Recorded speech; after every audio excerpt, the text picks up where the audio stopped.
But yeah, before we get into all that, welcome everybody to another episode of the Whitepill in the new year. Happy New Year. Happy 2026. 2026, y'all. Yeah, you'll notice a slight difference. Just a little bit of a slight difference. 2026. That actually came. Does it play on stream? Yes, that comes through on Okay, stream. I'm gonna stop now. I hit it once, and I'm like, I don't hear anything. I'll hit it again. Oh my god. No, it's because you don't. I don't think. Am I streaming audio to you too? It should be. Yes. It doesn't matter. It doesn't matter. I'd understand if Discord audio didn't come through its own stream. No. In any case, happy 2026, everybody. With me today, I have. Oh, I mean, well, you've been here before, James. It's just that now he's on Twitter. I've been around. Now he's on Twitter. I got it, buddy. He's on Twitter. It's a skeleton Twitter, but it exists. Yeah. At Mr. Fireside Talks. Go ahead and shoot him a follow, everyone. But yeah, oh yeah, right. Before we also kick off the stream, as per usual, yeah, if you want to support it, best thing you can do is just watch it, like, comment, subscribe, all that shit. If you want to do some extra support, you're more than welcome to. Not forced to at all, but you're more than welcome to. Head over to PayPal. That's where I take donations. I never read them during the stream, but always afterwards, if there are any. And yeah, without further ado, we'll get into today's topic, which there's not a single topic. I mean, we've been talking about it for the last couple of hours, like getting into the stream. But man, what a crazy way to ring in the new year. $9 billion worth of fraud. No, it wasn't $9 billion. It was $2 billion, I think they found in Minnesota, right?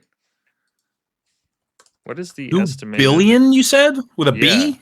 Size of fraud coming out of Minnesota, according to latest figures.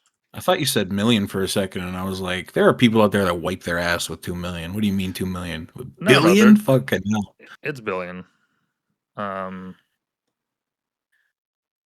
Federal prosecutors announced that nearly half or more $18 billion in federal funds spent on 14 high-risk Minnesota programs since 2018 may have been fraudulent. That translates to a preliminary estimate of up to $9 billion or more in potential fraud losses. Okay, wow. So it's in the billions, right? We have this. If you've been living under a rock and don't know what's going on, let me illuminate you. Nick Shirley, this lovely gentleman. Why does it never shows this search on the first try? Nick Shirley, yeah, this lovely gentleman. The day after Christmas. What a great time to post, eh? I was just thinking, like, everyone's at home, everyone's chilling. You know, why would you go out the day after Christmas? Why would you do that to yourself? Why? For the deals? That's only in Canada. It's only in Canada. But this guy for the deals. Yeah, it's for 9 billion in fraudulent money. I'll be out the day after Christmas. Fuck yeah. Oh, okay. Yeah, so he drops this video. It's 40 minutes long. I haven't seen the whole thing. I've seen clips of it. I really should watch the whole thing. But it is stunning. It's absolutely stunning how this guy with just like a camera and a crew of maybe 2-3 people managed to find all this out. I mean, like, this isn't like you had to be hired at these organizations. You had to work there, like go through the documents or do some clandestine shit. No, this is just open air. Like, anyone can access these documents and find out the funding, and they could just look inside the business and could tell if it's actually operating. That's the most stupefying thing to me about this, is that it's just an empty building. No, it's just out in the open. They're not even hiding it. They're not hiding the fraud. Yeah. Like, they're not. They were just hoping nobody would look, and I mean, they didn't. Or they looked aside. I mean, I heard that they want to. The feds are looking to press charges against Tim Walz. They're considering it, because how could you, like, here's the weird thing. Apparently, and I don't know if this is true. I'll ask Gronk, but apparently, Tim Walz had the single greatest campaign for donations in the last election. Let's fact check that in real time.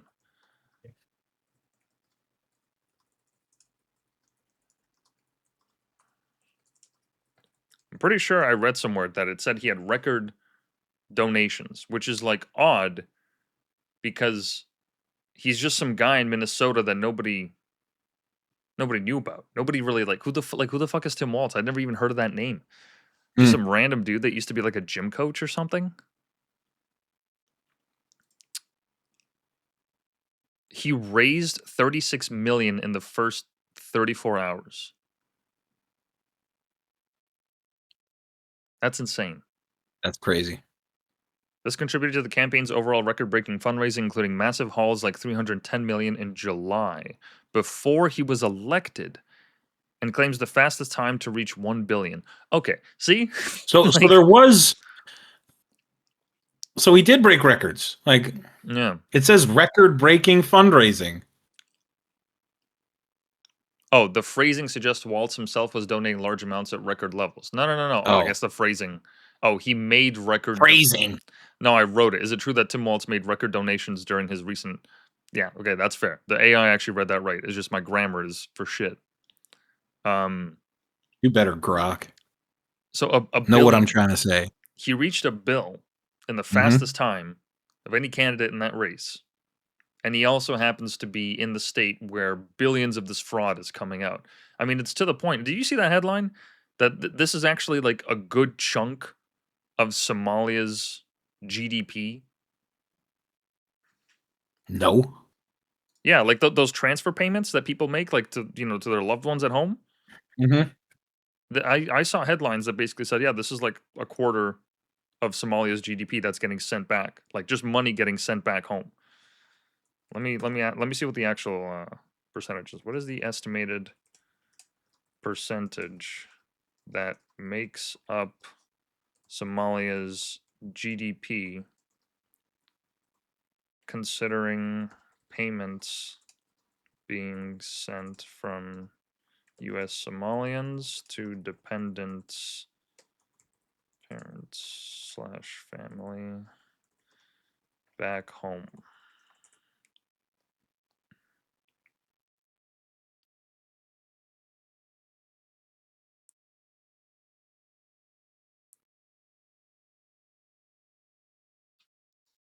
Because I read that it was actually a good percentage.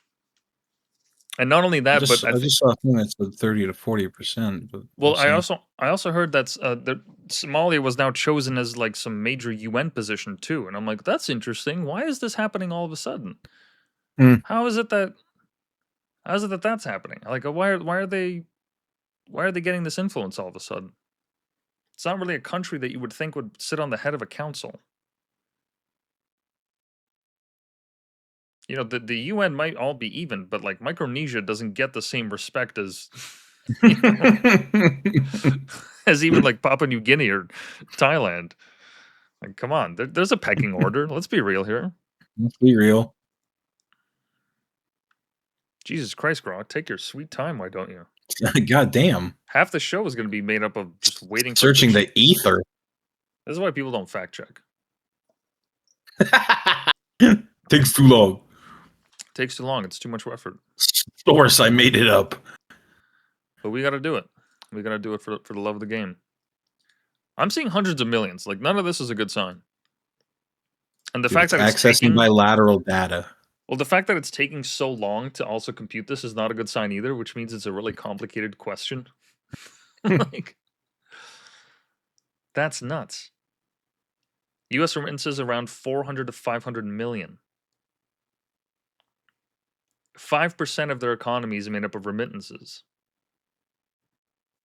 It's made up of roughly 2 to 2.5 billion annually. The U.S. share of these remittances, estimated 400 to 550 million, based on Somali American population and average per immigrant remittance rates.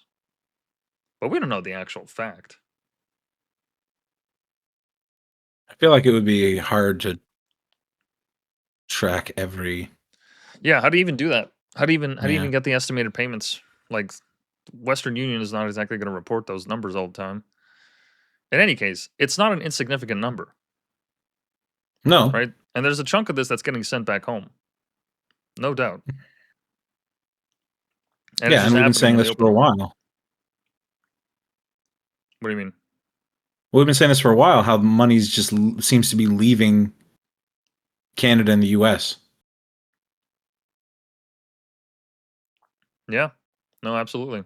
Absolutely. I wouldn't be surprised if that is actually what ends up happening. So the money doesn't even get spent here. It doesn't even get saved here from the people that head over. But in any case, so this gets uncovered on the 26th. And then immediately after, the whole world goes into a frenzy, which is amazing. Right before the new year hits, there's this little juicy nugget we get as like the top story of 2025 right before it ends. Yeah. Ring in the new year.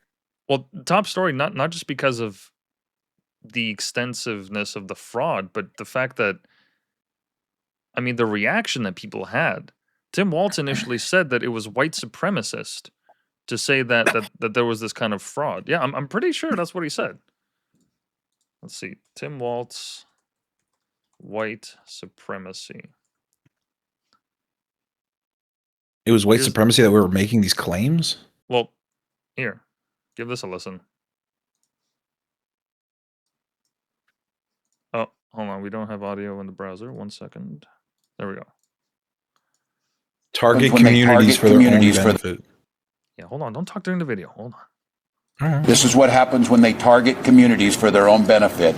This is what happens when they scapegoat. And this is what happens when they no longer hide the idea of white supremacy. So it sounds to me, Nick, that Governor Tim Walz is saying that you and others that are out there trying to expose this, you know, you're doing it because you're white supremacists. What is your response to him? Yeah, Tim wants votes. There are entire apartment complexes where white people have been pushed out of these apartments. All right. I don't want to see the response. I want to see the actual clip.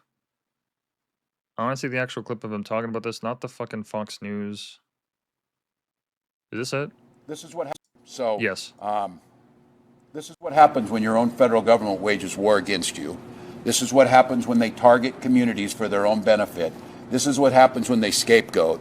And this is what happens when they no longer hide the idea of white supremacy. When you hear the Vice President of the United States talk about now white people won't have to apologize for being white. That's never happened once in my whole damn life. And I think everybody in this room knows what they're doing. So we're here today to say enough of this. We're here today to stand that Minnesota will protect their neighbors. So he says that white people have never had to apologize for being white.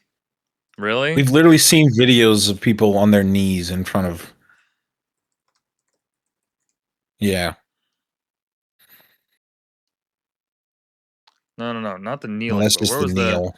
No. There was one video that I saw of this couple that were like literally like bowing. Woman kneeling. I've seen one where they were on like black people. Their haunches, like all four haunches. They had like their forehead to the ground. Yeah, there's one. Yeah, I remember that one. What the fuck is that all about? Jesus Christ. What a mass psychosis. What? This is what healing looks like, by the way. Not just ignoring skin color and, you know, living your life. That's wild. Okay, so yeah, look, we have had to apologize for being white. Okay, and anytime anybody brought up the point of like, hey, isn't it kind of weird how, you know, the Germans have Germany, the Chinese have China, the Russians have Russia, the Indians have India, but Americans and Canadians can't have their own America and Canada. No, we have to import the third world. We have to import this. We have to import that by the millions. And anytime anybody gets up and says, hey, maybe it's time to embrace white identity. Maybe it's time to, I don't know, celebrate it because it's worth celebrating the thing that built your country and gave you all these opportunities. Maybe it's actually time to do that. Anytime anybody stood up, even now, you're considered a white supremacist. Like, I'm not a white supremacist. Well, like, all these people want to have little enclaves for their cultures. Why can't I have mine? Why is mine uniquely evil? What? So what Tim Walz is saying is neither here nor there. That's a blatant lie. He's just ignoring it. Yeah. And it's exclusively about being white. That's what the overall message is. Remember when we did that one Canada Day down on Rideau there?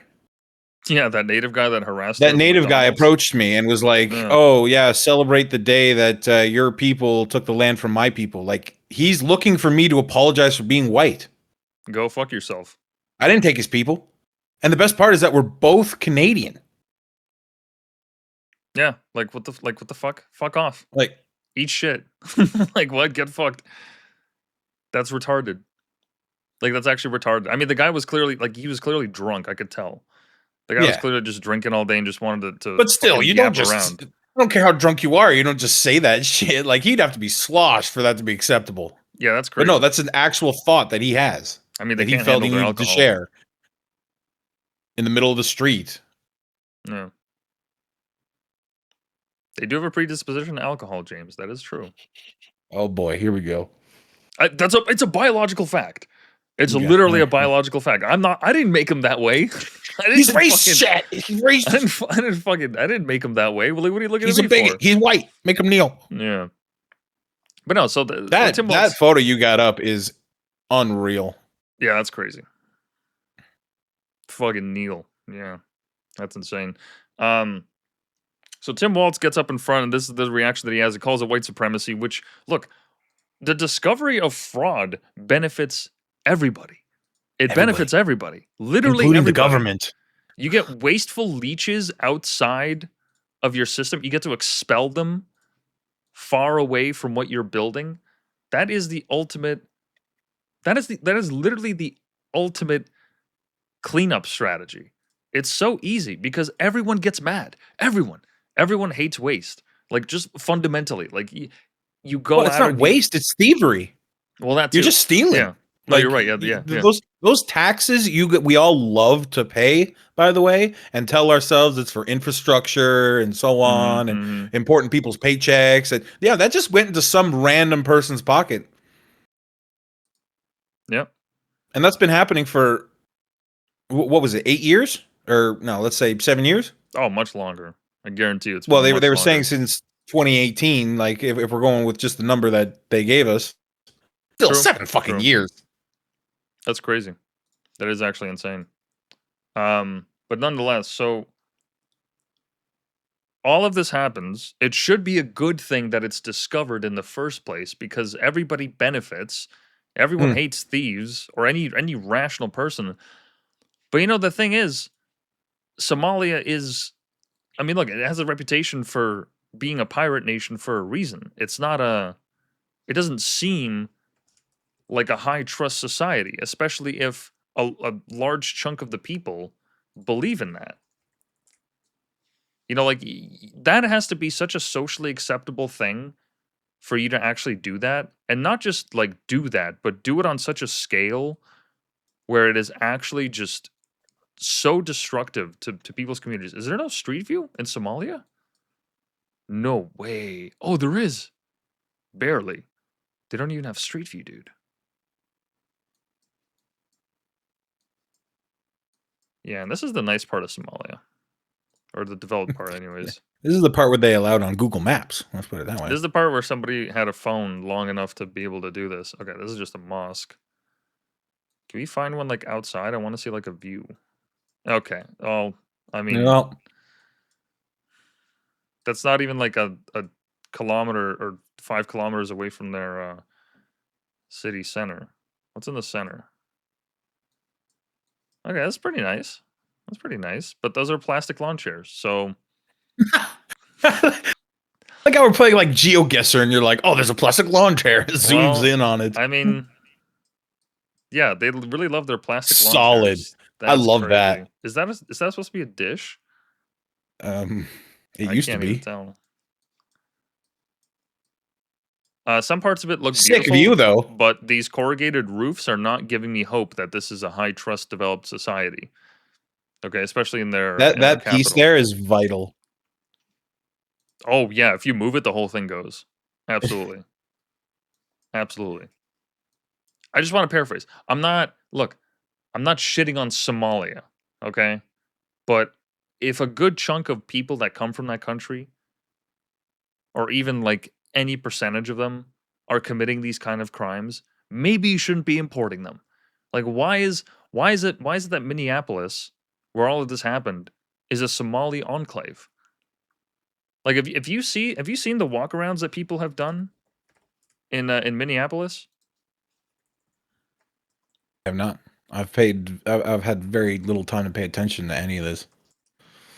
I think there was another gentleman that did I forget his name, but he did like an interview where he just like walked around and asked people. Oh, this is all going to be about the shooting. No. What if we do fraud? There has to be a video that someone did to like walk around and actually show, because there's a guy that walked around Minneapolis just talking to people, not even like looking for fraud. He was just trying to talk to people. Most of the people he met didn't even speak a lick of English. Most of them just didn't know how to speak English at all. Very defensive, did not want to be on camera. Like, I think the video that I saw, the guy was actually told, like, dude, you're in a gang area, you need to get the fuck out before some shit goes down. And he did. And there were some cops that approached him and even told him, yeah, you better just keep it pushing, buddy. You don't want to risk it for a YouTube video. I might just be able to only find it on X, but I really don't want to go down hunting and spend too long on it. In any case, right, it doesn't seem like a place that has adapted to the American way of life. It doesn't seem like they've adapted enough Western values, if you know what I mean. Right? Yeah. And so you have all these people committing this fraud, which should be a good thing. For some reason, the left is like, oh, not all of them, though. Oh, yeah, no shit. No shit, not all of them. It's not going to be all of them. Not all black people. We're also not saying that Somali immigrants can't, acclimate to Western society. Like, yeah. We're talking about two different ships here. That is the most lukewarm take, and I detest that I even have to say that, because anybody with an IQ of above 80 understands that whenever you're making a statement like that, it's not a generalization saying that it's all of them, right? But because the internet, we have to specify that we're not monsters. Yeah, no shit. And so the left defends them, and then this whole just whipping up of rage and resentment starts going. Now Ilhan Omar is getting investigated for her fraudulent marriage to her brother, which has, I think, been like a long known fact that's just been ignored for the longest time. The reason that she actually got into Minnesota and was able to immigrate there is because she had a husband who was her brother, actually. They committed marriage fraud just so she could get in.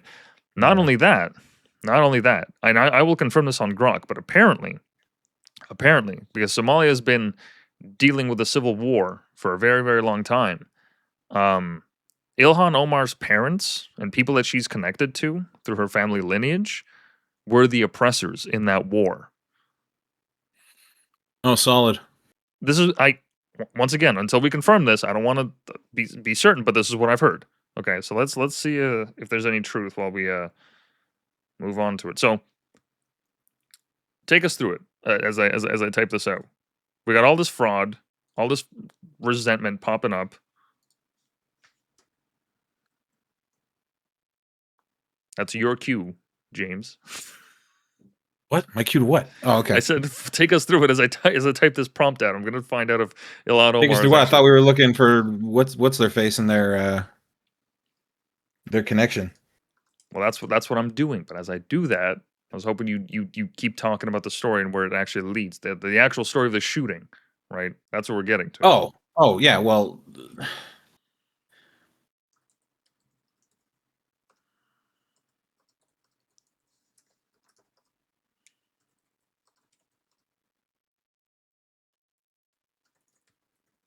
it got messy because why did ICE show up again? You had mentioned earlier.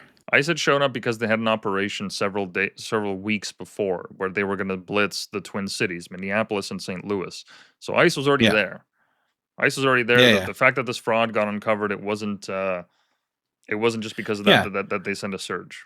Okay, I got it. Yeah, no, it became that rhetoric that Tim Waltz and what was the other one? Jacob Frey, the mayor of Minneapolis. What's his name? Yeah, Jacob Frey. Because they keep going on and saying like, "Oh, ICE, we don't want you here." Like I saw an interview with Jacob Frey where he literally told ICE, "Get the fuck out of our city." They mobilized the National Guard. Yeah, which people are now like using words like insurgents at this point, which is scary.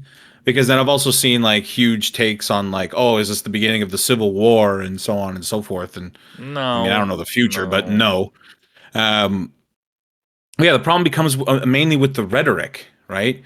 Calling ICE the Gestapo and Nazis and fascists and whatever else, telling people that they're ripping apart families and shooting people in the streets, hunting them down like dogs, has created this resentment that has now led to more and more interactions with civilians who, for whatever reason, decide, oh, I need to get out there and protest and so on. And we could talk about the myriad of reasons of why individuals are there in the first place.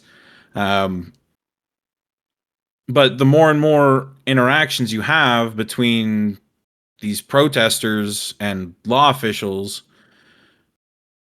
speaking just mathematically, the more chance you have to have an interaction like what went down with Renee Good. And essentially what happened with Renee Good, like the story went so sideways so fast, because as soon as the first video came out, because there's 4 videos, right, that came out, or 4 main videos that came out. The first one, I think I have a link to it here. This is the CNN broadcast I saw. This was the first thing I saw about this story. It just has the clip in there somewhere. Let me see. If it's CNN, they might copyright. Might copyright it? Okay. I don't know. You can probably find a copy of the original video, like the first video. Oh, I'm looking for it on Twitter, but before we get into that, I found it. First ICE officer aggressively walks towards her car and tries to force his way inside. No, there's like some weird fucking audio AI shit. Some breakdown. No, there's yeah. Before we get into that, was there? Before we get into that, so the Grok thing, I did find that. So, she has family ties to the military during a dictatorship, whose regime was involved in the Civil War and accused of widespread oppression, including a genocide. Now, to what extent her family actually knew of the genocide and was active in it is questionable. We don't have any proof, it looks like. I mean, it says here, fact-checking outlets like Snopes have investigated some... I don't trust Snopes. Snopes can go fuck itself. Okay? All these professional fact-checkers, fuck off.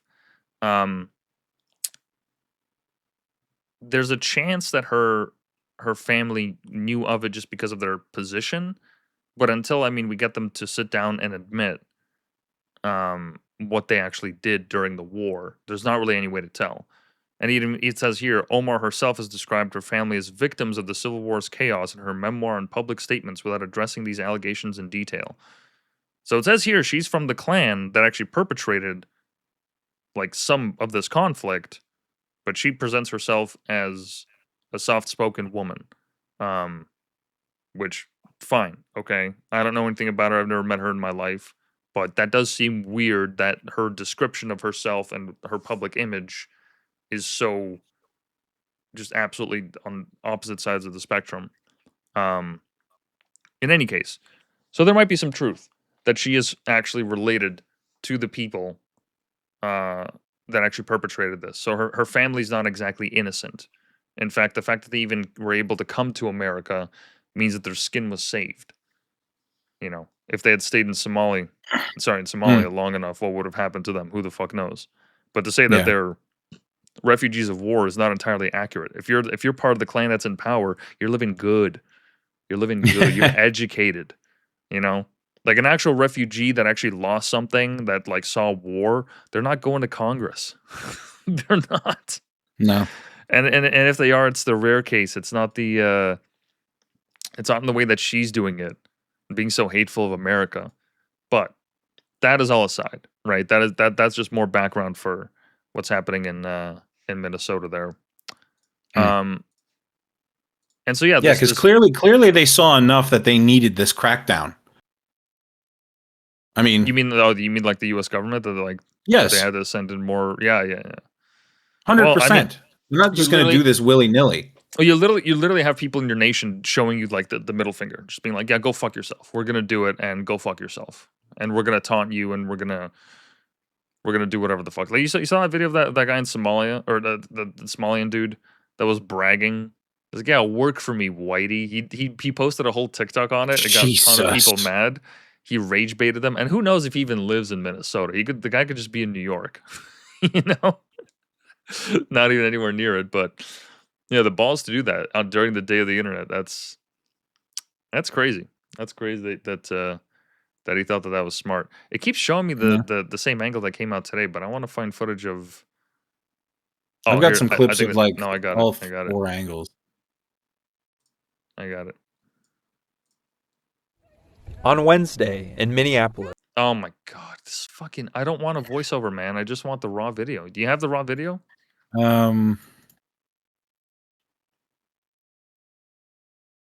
I just want to see the raw video. I do not.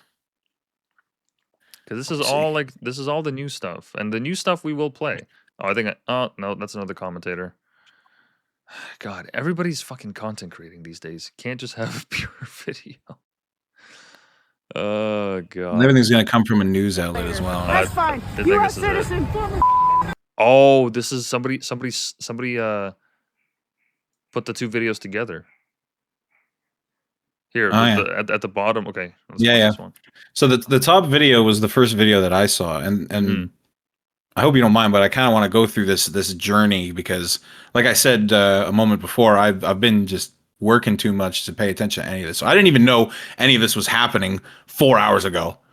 So when I saw this first video,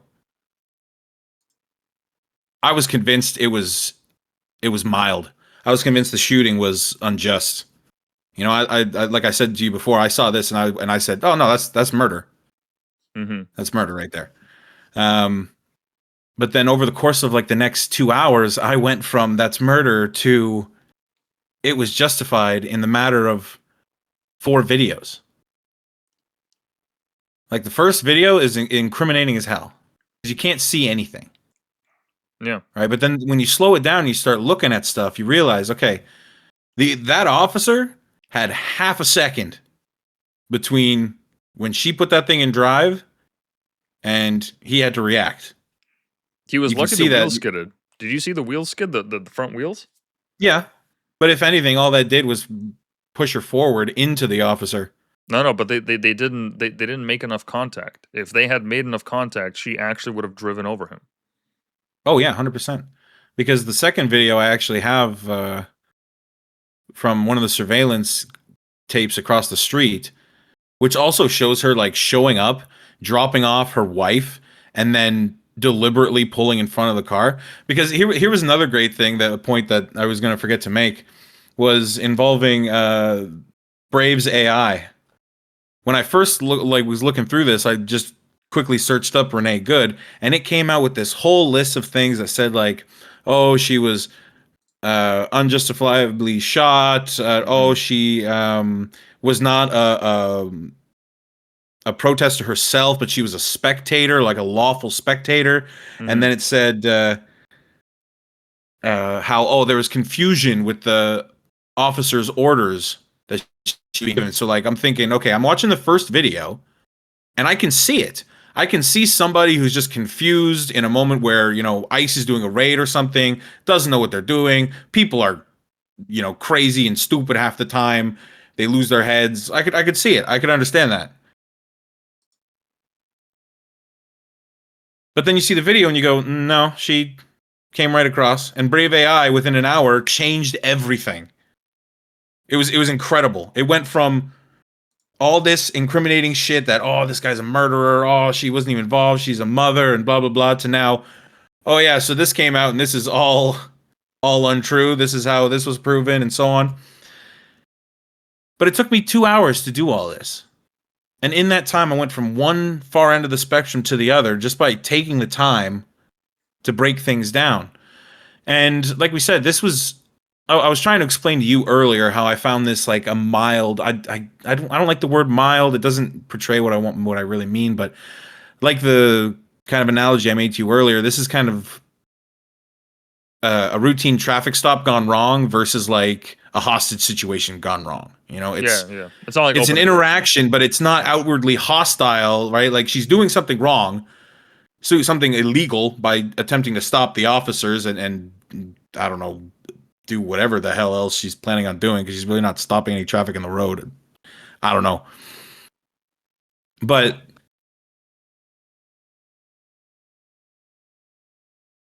that officer, seeing the tape from the other side of the road, that officer is right in front of that car. Yeah. And he had half a second, as you can see in that second clip, to react. Like, I've seen cops shoot people for exactly that. Like, that's a deadly weapon. You put it in drive and you went.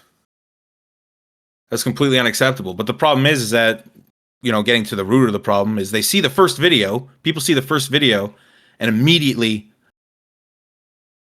they react harshly, outright, just, okay, I guess we're all protesting now. And we can see how those, you know, mostly peaceful protests have gone.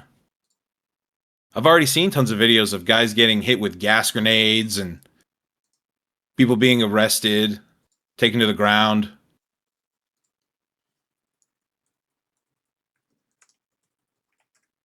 Holy shit, I spelled Minneapolis right. Oh, wait, no, I didn't.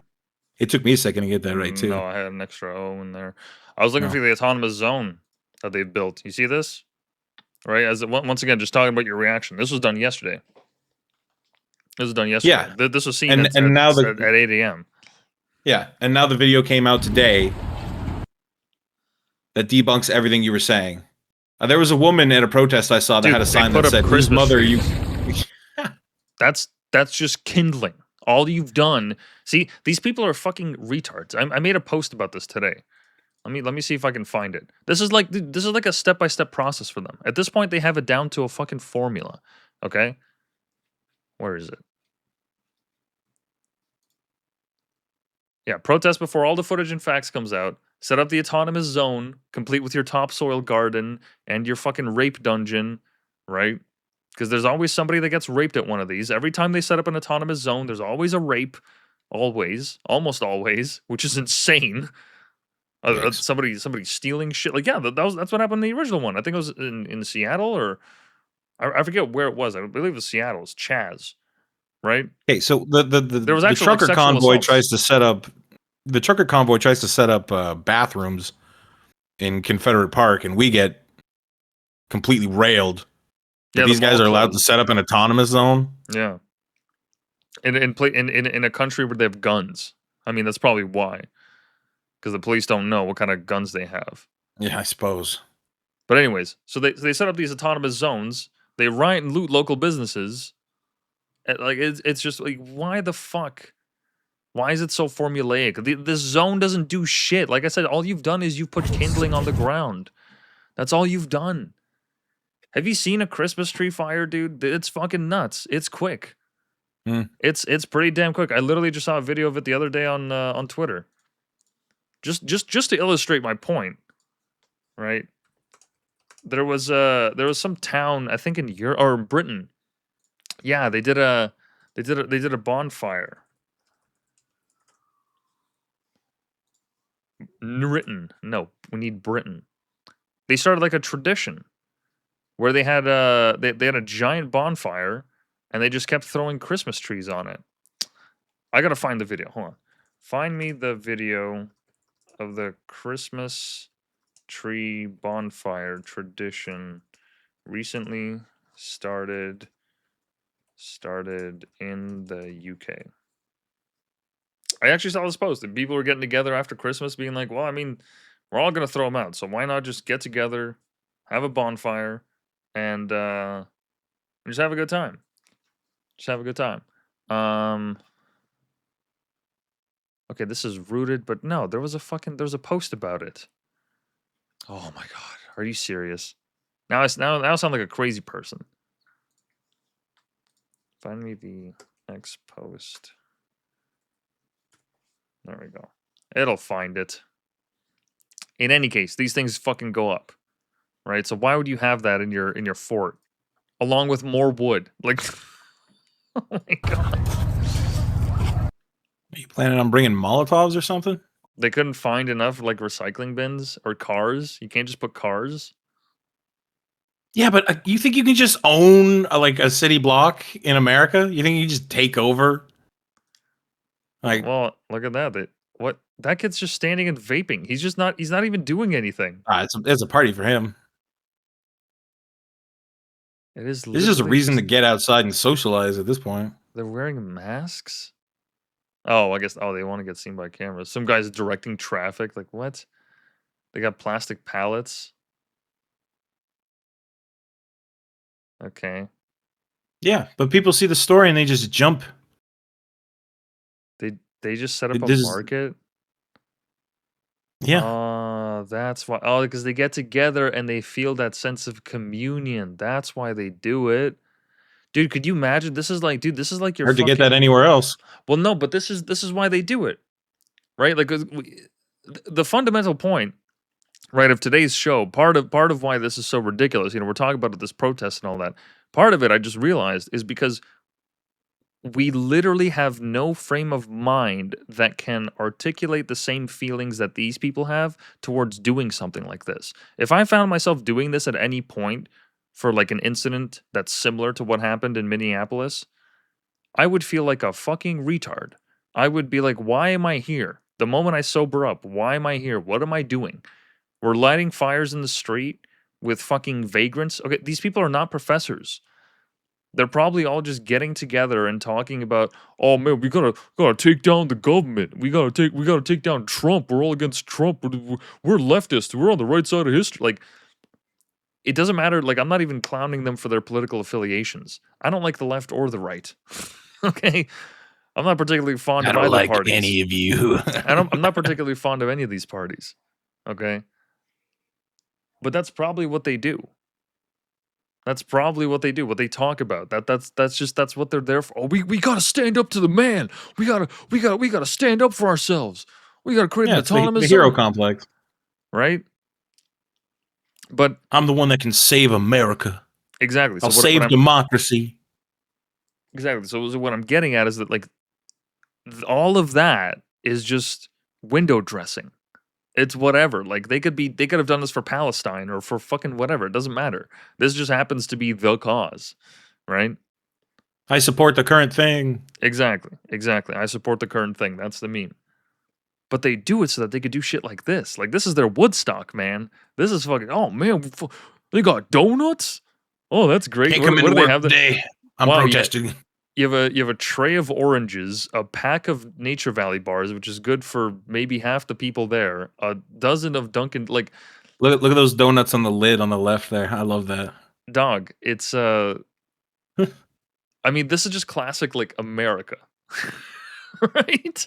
Somebody made a grocery protest run. and munch. Is that like America's slogan now? Well, no, but it's not even like come invade your local block and eat with us. what I'm saying is like if this was like an organized thing, what you would have is like, yeah, you would have your feeding lines and people would, go and line up, but there would be like a giant pot of chili or something, like just something that you could like make every single day. This is all you perishable. have fires, but you're not using them. That's what I mean. It's good. It's perishable and it's going to get eaten, right? More to the point that this is a party for them. They're not actually going to occupy this zone. How many grocery trips are you going to make and not go to work until you realize, hey, maybe this is fucking dumb and it's also the dead of winter and it's cold as fuck? Like what's the point of this? We don't even have shelter. They have the tent that's like fully open. What are you going to do? You're literally going to block off a street? How long are the people that are living in the street going to tolerate it for? Like they're not actually doing it as a real form of protest. If they were real about this shit, if they were actually trying to build like not an insurgency, but some actual like legit occupation, they wouldn't be buying fucking packs of Coca-Cola, okay, and oranges, right?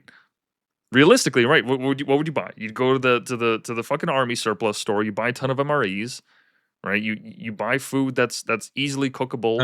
In the cold, hunkering down. Canned food, fucking perishables, dry goods. Right? You make the same portions for everyone. Everybody has a fucking prison tray that they hand in and give out and all that shit. You'd get the homes that, like, what I'm saying is if you were actually looking to build something like that that's lasting and sustainable, that's going to have an impact, this is not it. It wouldn't be built out of dead Christmas trees and skids. This is a fucking tailgate to these people. Okay, if you were actually real about it, you'd be taking bricks and you'd be gluing them on the road so that cars can't get by. Okay, that's what you'd be doing. Well, that's what the Hong Kong protesters did. Right, but these are not real insurgent tactics. This is not a genuine thing. Oh wow, they put a plastic city sign that's glowing. Cars are still making it through. Like it's not It's like probably they're a delivery van or something. well, they're not even like they're not like being like, hey, we're gonna inspect you. We're gonna check you. No, the driver's black. He's good. Oh, true. If he was white, maybe they would have stopped him. This guy's got a I bottle of guarantee they would have Henny. stopped him. Do you see that? Just leaning up against the car. He's taking photos and shit. Yeah, this is a party for them, man. Let's get some audio here. Hold on. Let's get He's some filming audio. a rap video.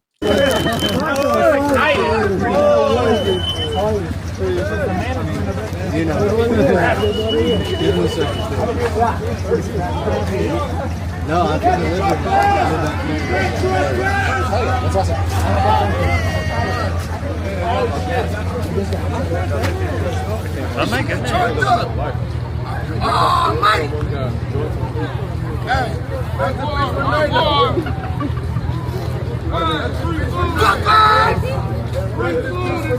Oh my god, that's awful. Can you imagine? Like, It's just an excuse to hoot, holler, and yell. yeah. So these people, right? Back to my original point. The reason that they do all this is because they want that sense of togetherness. They want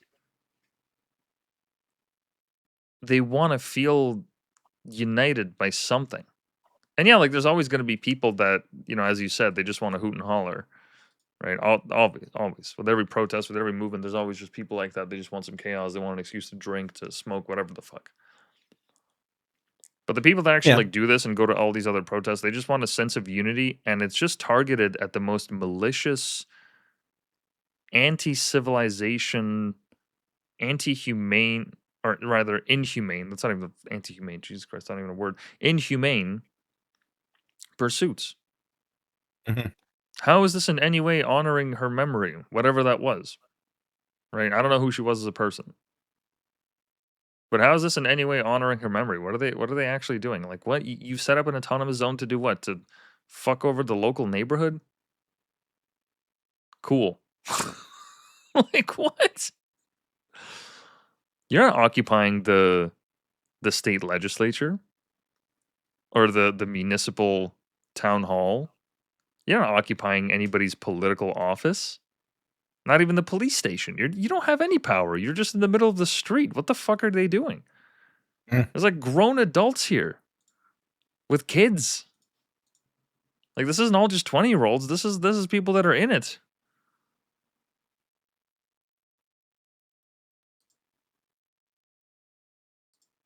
I mean, look at this. Yeah, well, and again, I don't even necessarily blame every single individual here because the media is also hugely at fault for jumping on this as fast as they did.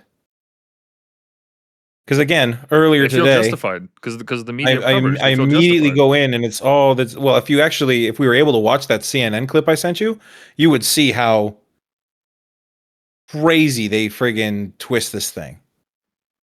Like she was doing nothing wrong. She was just in her vehicle, he comes over and he happens to get gently nudged by her vehicle apparently and decides to just open fire and blow her face off. And it's like, what? Whoa, hold on a second.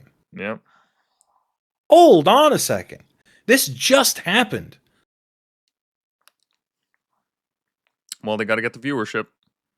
Want to hear what Don Lemon thinks? But the viewership shouldn't come at the sacrifice of everything.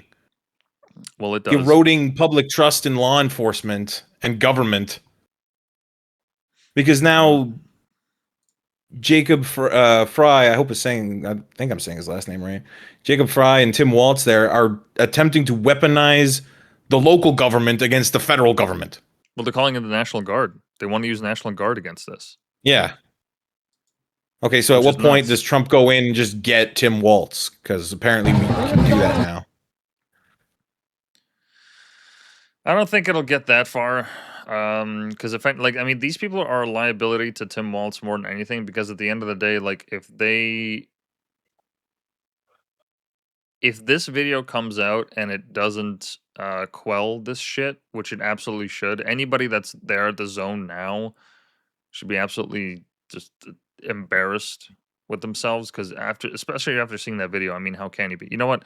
Instead of watching more autonomous zone footage, let's actually play that video. Later. So this from both angles of the incident. Later. So if you pay attention to the top video citizen first, we should watch this through twice. So if you pay attention to the top video first, that's what came out first.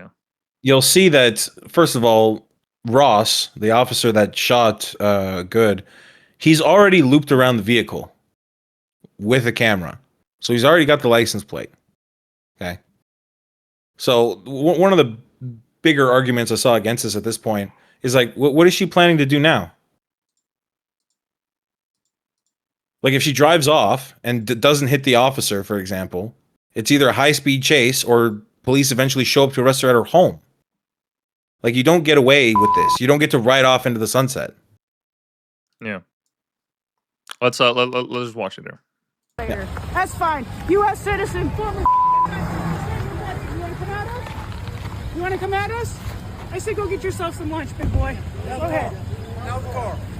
Get out of the car. No! Get out of the car. Oh! Oh my fucking god! What the fuck? Oh, they slow it down too. That's awesome. If you actually let it run, you can watch the moment the cop actually takes his gun out of the holster. I just want to say that video alone is going to set back female drivers by like 50 years. What? Why? Well, why? Explain why. Because she crashed afterwards? She wasn't exactly, because she panicked. She didn't panic. Yes, she did. No. She backed up on purpose. And then the lady next to her was like, drive, drive, drive. Right. Somebody yells at you to drive, you drive. That's your automatic instinct when there's a federal agent in front of you. She panics. That's what stupid people do. She Usually when federal agents come to your car and they ask you to get out, you get the fuck out. That's what I mean. She was just panicking. She's like, oh, I can get away. I can get away. I'm panicking. Exactly. That's what I mean. So she just set back female drivers 50. Jesus Christ. But the officer, Ross there, he friggin', I think it's Jonathan Ross. He takes out his gun the moment, and not a second before, the moment her tires start spinning forward. I thought with the time that was there, he had already had his gun out, and the moment she did anything, he just like shot her to death.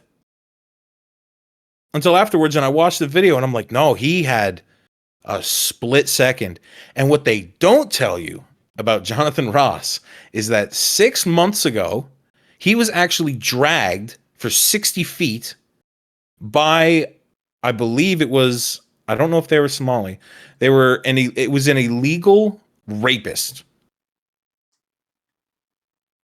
So 6 months ago, this man was dragged by a car in a similar situation. Just being too close to a vehicle with a crazy person in it. Yeah, literally like only weeks before. And now you put him in a situation like this, and his reaction was split second. Like, and I'm not even saying that's an excuse. He did nothing wrong. But read this tweet. Dang. Oh my god! I mean, read it aloud, you fucking. Okay. It says here, I didn't believe Islam. I didn't really believe Islam was taking over Minnesota until I saw the officer shoot that woman simply for driving a car. Fuck. That's nuts. That's a good one. I love Michael Malice. He's great in these times. He makes the funniest jokes. But yeah, if you watch that first video, you can't really tell how much the officer actually got hit. Like, this was the video that the media took and all these protesters took and went, oh my God, he's a murderer. And that's the video that I saw. And I said, oh my God, he's a murderer. I mean, all it took was him just being 2 feet to the left and he would have gone under that car. Well, that's all it took. Just 2 feet. That's all it would have taken. Because like in this shot right here, he's like right on the wheel and he manages to like jump away in time. Where is this? Just 2 feet to the left, and if his leg had gotten caught, he's smacking the pavement. You know, it's like that scene in Invincible in the first episode where Omni-Man catches the Batman copy and he just slams him against the pavement. That's exactly what happened here. Yeah. He's not just rolling on the floor. No, that car is forcing him down. So even if his bone snaps, he's going down.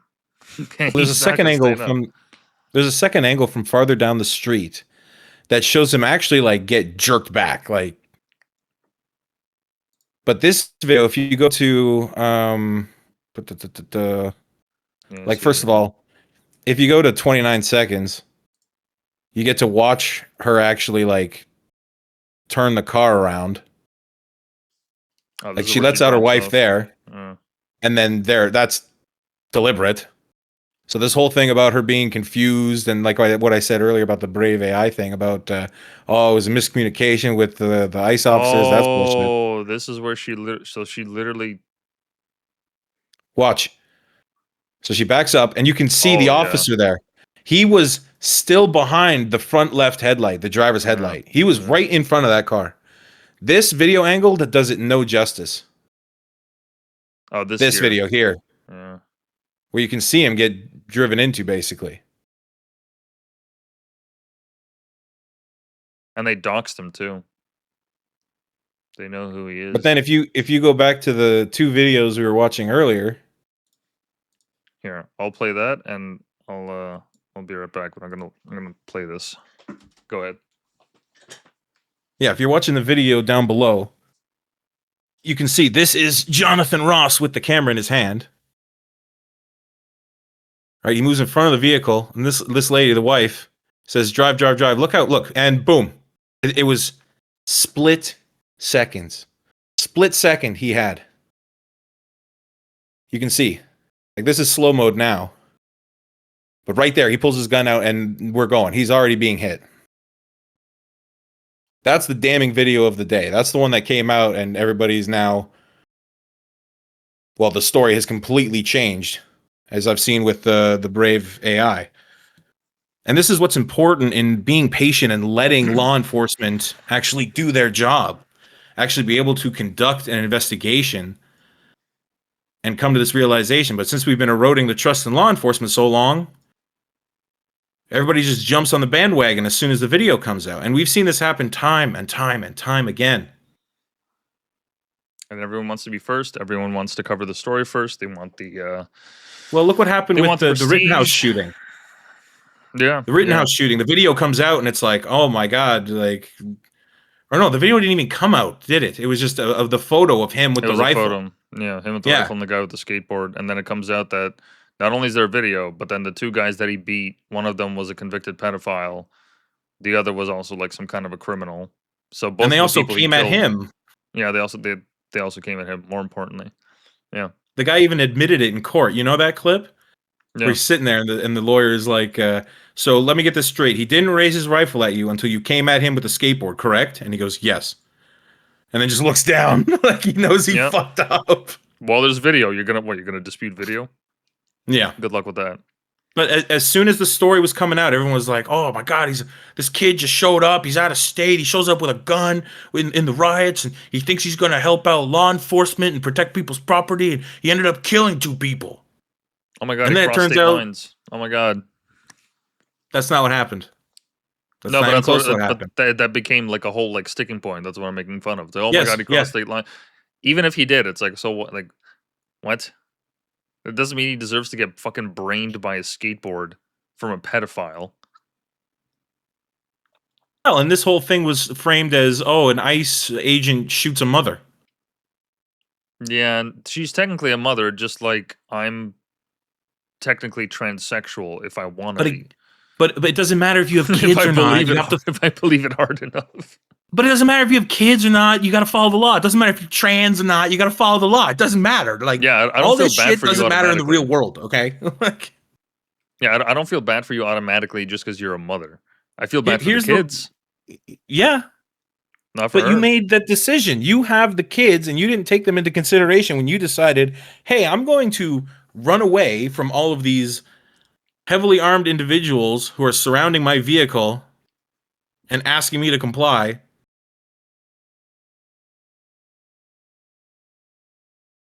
Like, I don't want to simplify it and say play stupid games, win stupid prizes, but Well, yeah, she's a stupid bitch. I have no qualms about that. And You know, like did when you, I did you see the tweeted- video where What? he actually says that after the shooting? Oh, he does say that? Oh, I didn't In hear the same video, as soon as she pulls away and he shoots, he's like, "Stupid bitch." Well, she is.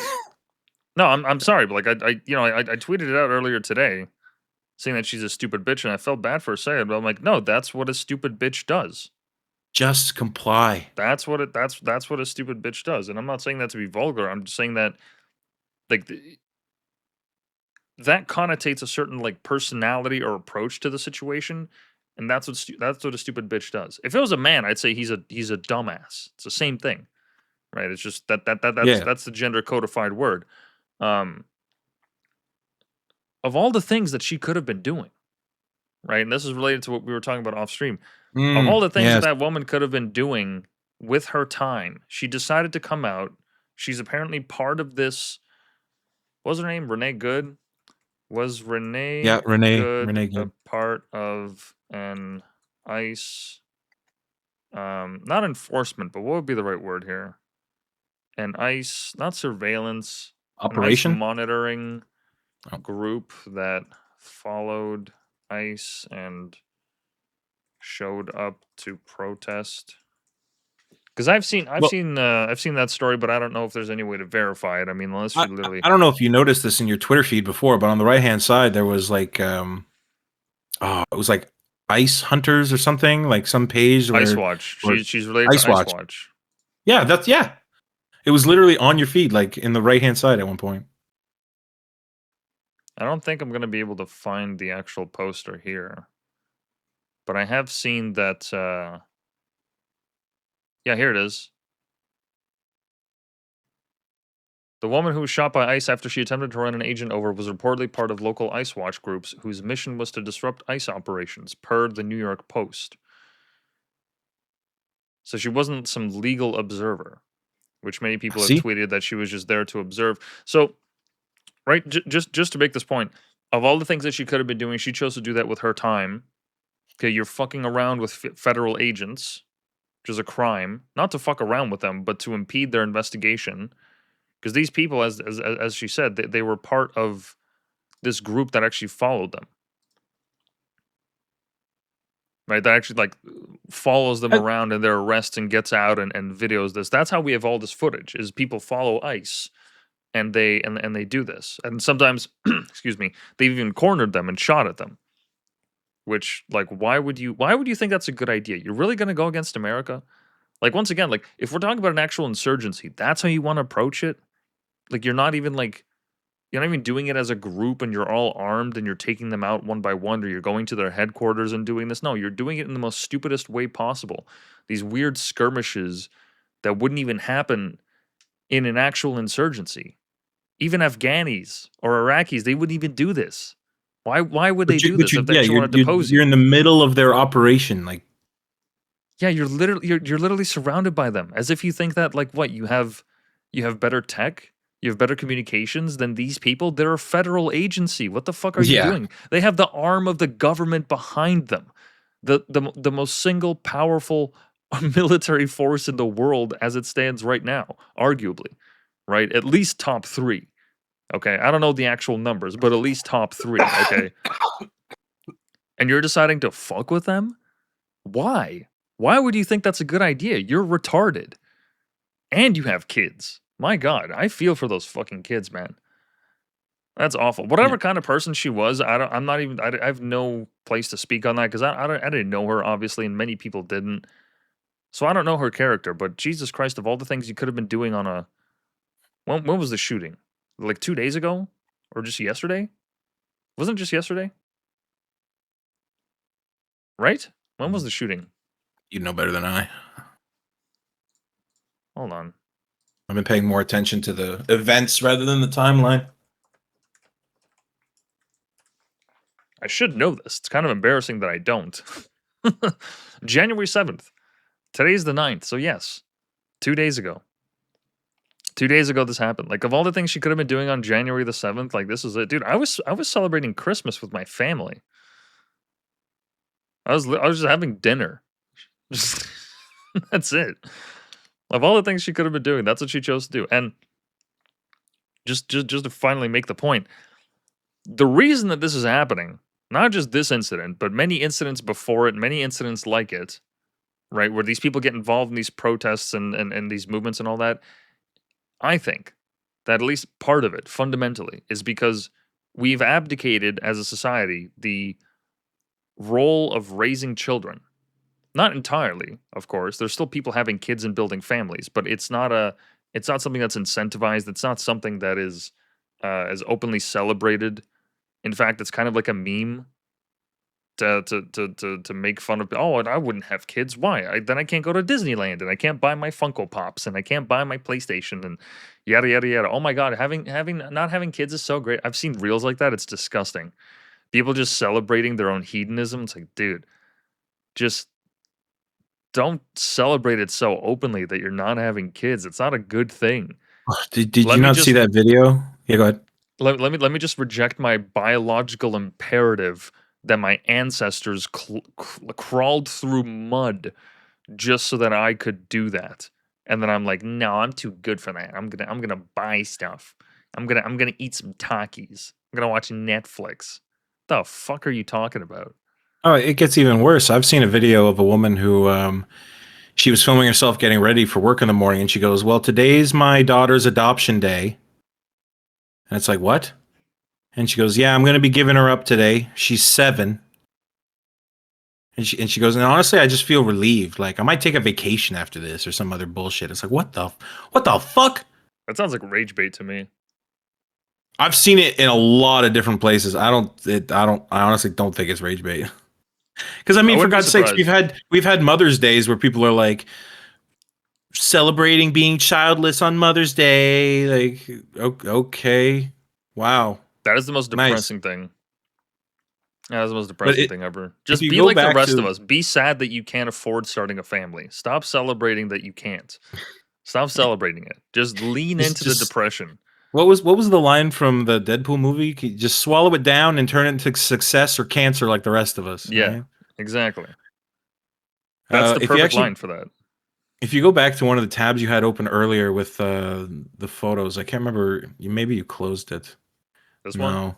No. This one? No.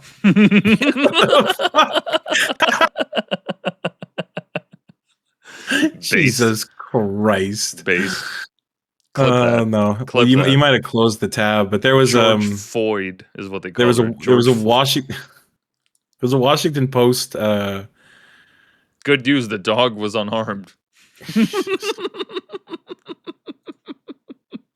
Yeah, congratulations, you got your wife killed. Unbelievable. I saw a picture really briefly of the Washington Post. There it is, bottom left. New York Post. Or the New York Post, sorry. First of all, Warriors of the Left. As if this was actually a murder, as if the right would be like, yeah, fuck yeah, I'm glad she's dead. Like, we condone murder. Like, I don't understand why murder is like portrayed as a tool of the far right. Well, that's not what they're doing here. No, but you're saying warrior of the left, as if the right wouldn't agree with everyone if it was actually murder.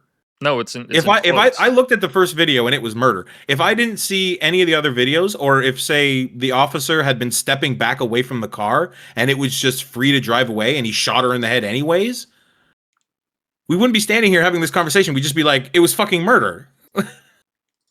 No, I'm right there with you, but I'm saying that, like, this is there's quotes around it. They're being ironic.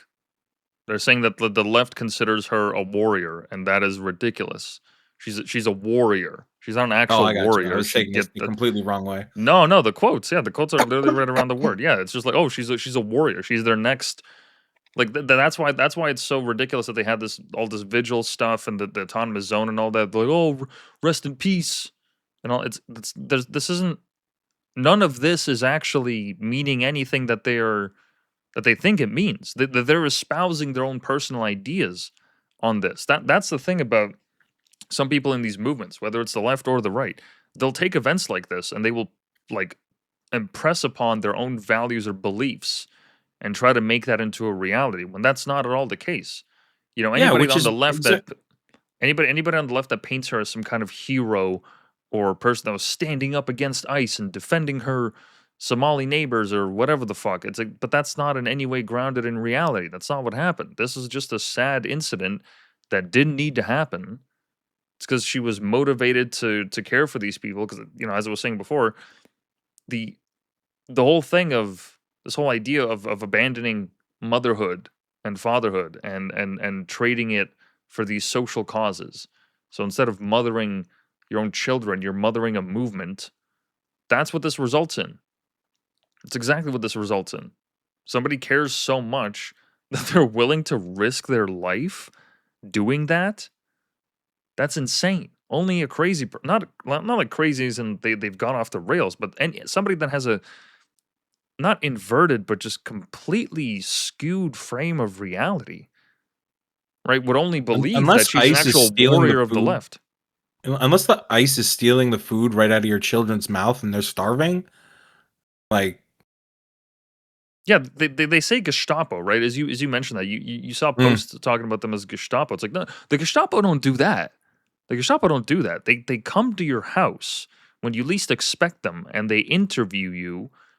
They take your family away from you. They put you in a secret prison. Anybody that's actually familiar with what the Gestapo did but that's the during the rhetoric. Cold That's War. exactly what they're portraying them as and saying, no, this is what they Yeah. do. They go into people's houses. They're breaking up. Like that's what Jacob Fry said in his press release. He goes, they come in, they break up families, and sometimes they kill people. It's like, what? Yeah, no, that's a characterization that's totally fair. Yeah, that's exactly what happened. They just shot her for the fun of it. Yeah.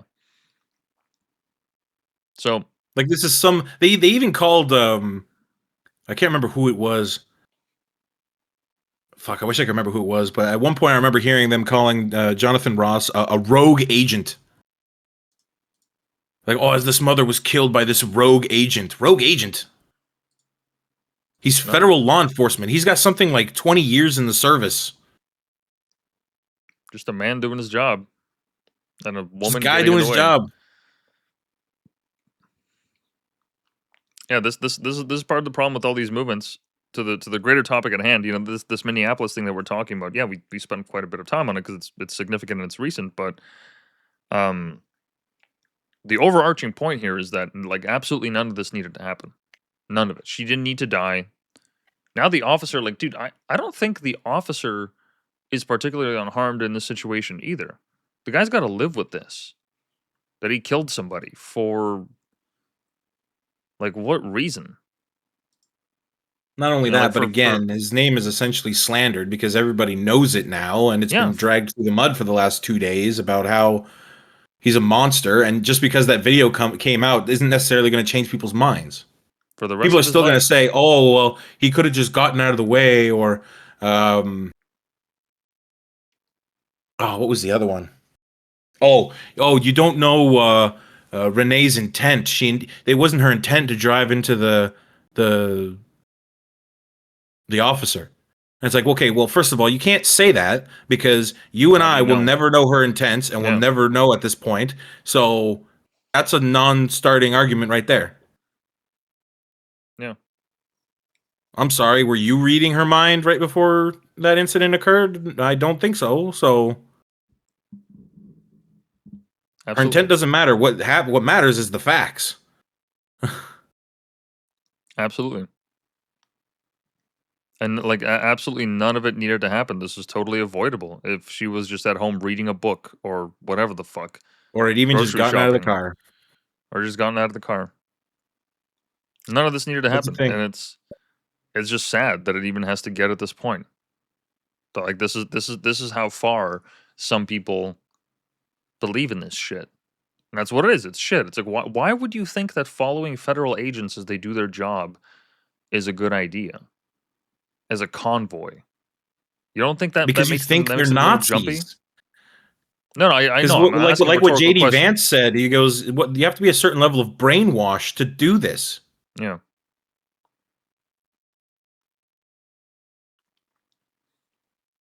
Yeah, absolutely. And the greater arching point, as I was saying, is these movements that people become a part of, these events where they just go out and they yell at officers of the law or at people in the street, or they're just marching around.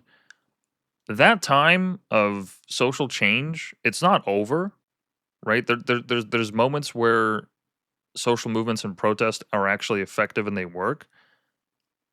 But by far and large, these movements of today, not only are they co-opted by certain people in the elite status where either politicians are helping fund the bailout funds of these people, like they were, I think, in the 2020 election. It was Kamala Harris was donating to some organization that was helping bail out people for the George Floyd riots, and so was Biden, I'm pretty sure, and other politicians as well. But this just gets so messy because it doesn't even solve anything. Right? Even if we look at the most recent flare up that we had with the George Floyd riots, what came of that? Right? The only good thing that came out of that was that cops started wearing body cams en masse, and this became a more important issue in the eyes of everyone, which I'm all for, absolutely. Except Yeah. now, what the body cams have revealed is that the cops are actually right in doing what they do most of the time. They're actually not evil, racist people. A good chunk of them are actually just decent and trying to get home at the end of the day. I mean, I have seen how many posts where these shootings happen and the person either gets crazed or lunges at them or what have you. I mean, here, let me just pull up a quick little post. Police self-defense shooting America. I mean, this is probably going to give me the this post here.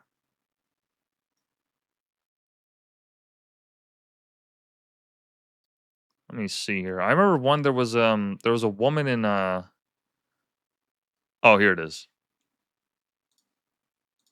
I remember this one. He points a gun at them as he's running away. Yeah, you're not a smart individual. And he's 13 years old. We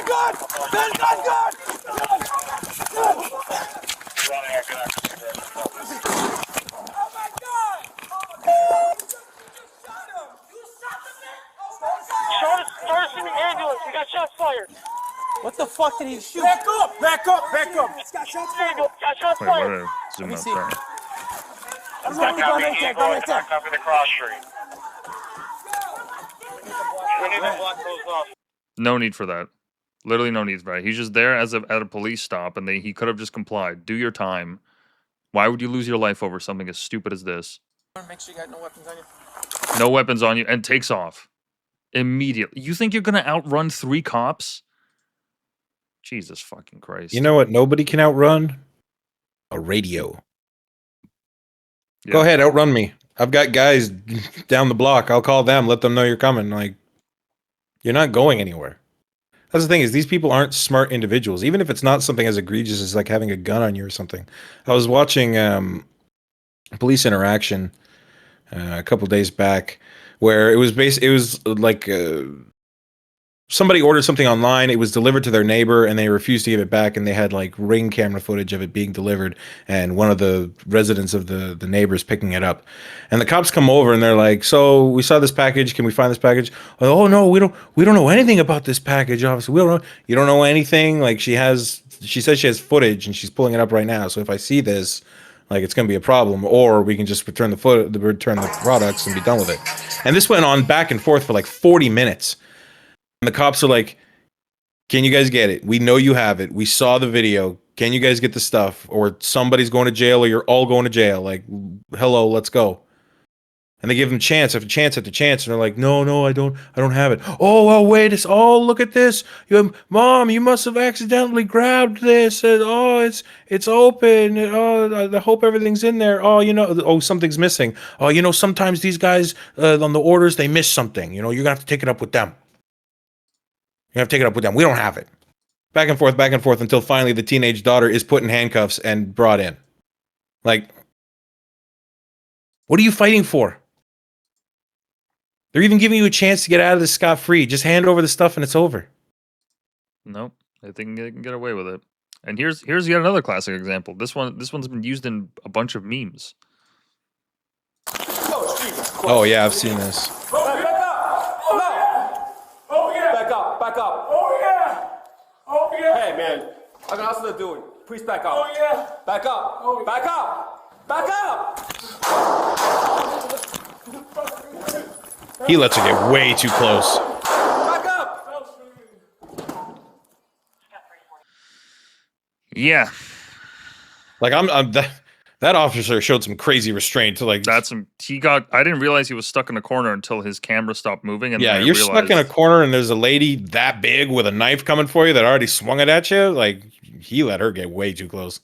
I thought he was going to unload the whole clip, but he didn't. I hope that doesn't get me fucking banned from certain platforms for showing it, but there was no blood or anything. But yeah, look, the point we're showing all this and talk about all these examples that we've talked about is to say that was the only thing that was good that came out of BLM, is that we had these incidents that we could actually see what happens. Now it was just everywhere. You could just see the body cam footage. Then it turns out, the cops are actually right in doing what they do most of the time. I don't know what the actual percentage is, but most of the time. If it wasn't the case, I mean, how many it would lawsuits be everywhere. would we be having? Yeah, exactly. How many lawsuits would we be having if we actually believed and lived in the world that BLM sold us on? That black people are getting hunted down, that the cops are targeting them just because they're racist. Like, how many incidents would we have seen because of that? The police are having more of a fun time with the body cam footage and everything because it's on YouTube now, and people, ex-officers themselves can react to it. Yeah. And I see more cops doing good than bad in the majority of situations. I haven't really seen any significant evidence to show that what BLM was for has actually come to fruition. Right? And once again, if we're talking about BLM, I mean, Jesus Christ, just the fact alone that they had a scandal where the leaders were siphoning donations to buy multi-million-dollar properties, to buy these mansions for themselves, to enrich themselves, to take these trips. If you're actually down for the cause, if you're down for black liberation and all that, right, as they said they were, if we took them at their word, you wouldn't be doing that. You wouldn't be screwing the people over whose donations you're getting. Who just donated to you. All these needy people that chances are don't even have that much to give. Like, yeah, okay, there's rich people that are sending these donations, celebrities and whatnot to look good, but for the most part, it's just every random other person that believes in it is like, I'll send $5. That's no biggie to me. I'll send $10. I'll send $20. What have you? I got some extra money. Whatever change somebody could find who feels, like they identify with your movement and they feel, oh man, it's always the word I lose. Distraught and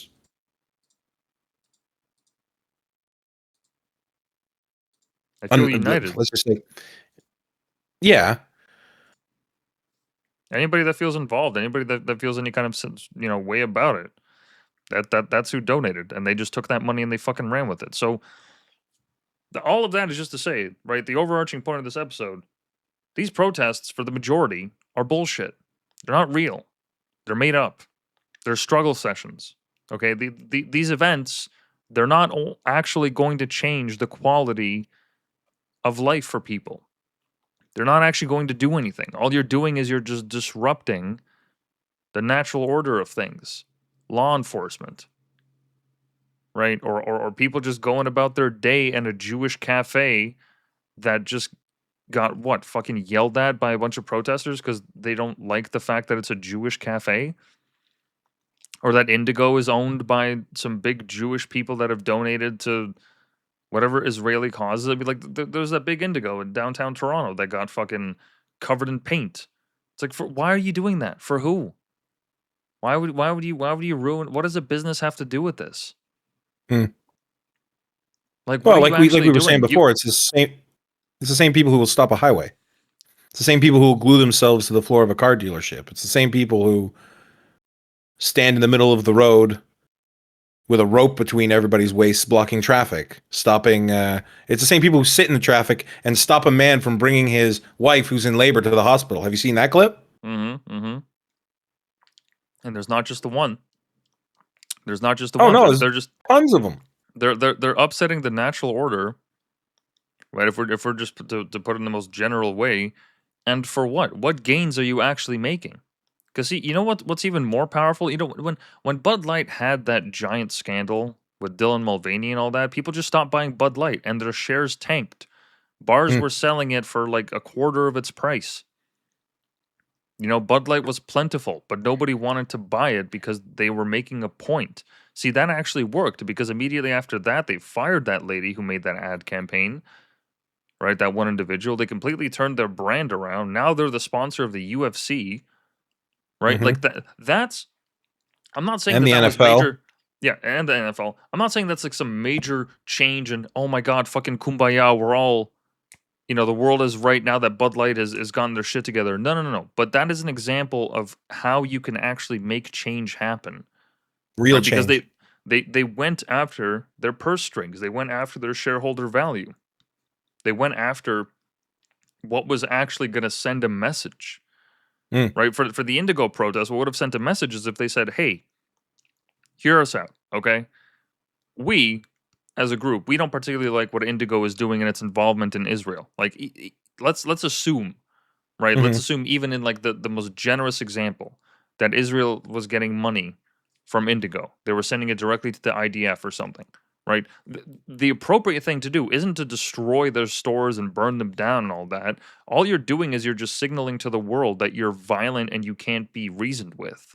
That's all that you're doing. That doesn't benefit anyone. store is a insurance write-off anyways. Oh, great, yeah. Oh, the Indigo, you mean the multi-billion-dollar global conglomerate doesn't understand how to mitigate that, how to account for that? They don't have anything they don't have any procedures on how to deal with damages. Like, okay.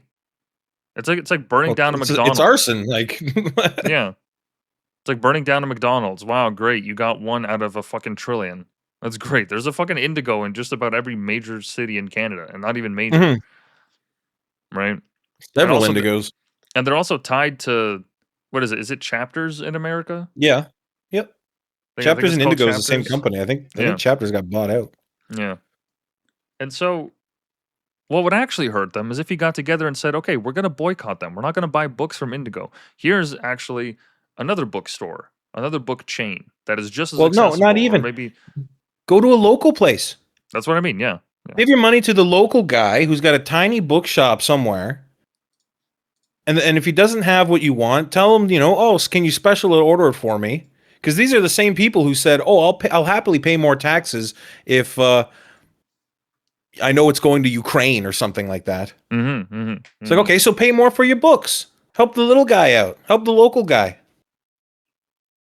Yeah, if they actually believed in what they said they believed and they actually acted on it with an honest heart, that's what they would have done. They would have redirected all that money that's sent to Indigo and been like, hey, here's a bunch of alternatives. And here's actually a bunch that support our side.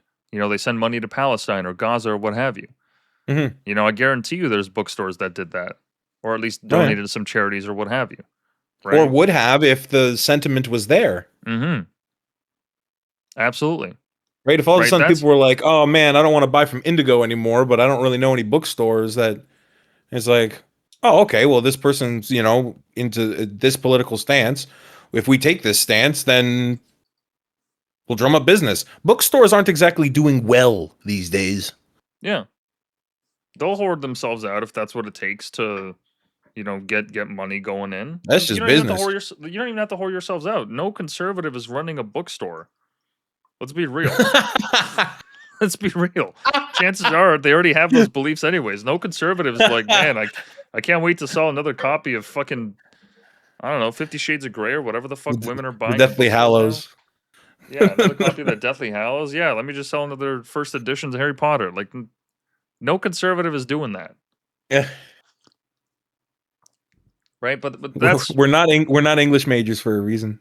Exactly. But that's all to make the point that that's why these protests they don't mean shit, and they're actually not doing anything. They're actually counterproductive.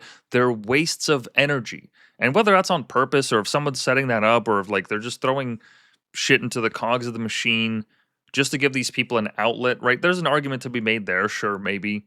But that's a loose one. Right? The strong argument here is that do not get involved in this shit.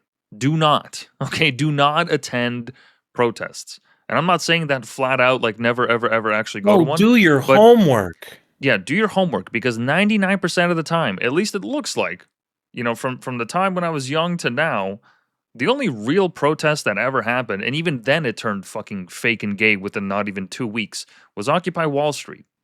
Okay, Occupy Wall Street was real for half a second, and then immediately, right? Because the kind of people that would go to Occupy Wall Street are the hippies, right? And yes, yeah, they push the culture forward in some ways, and they change the conversation, they turn the tables, okay, but they're also fucking sensitive as shit, especially these days.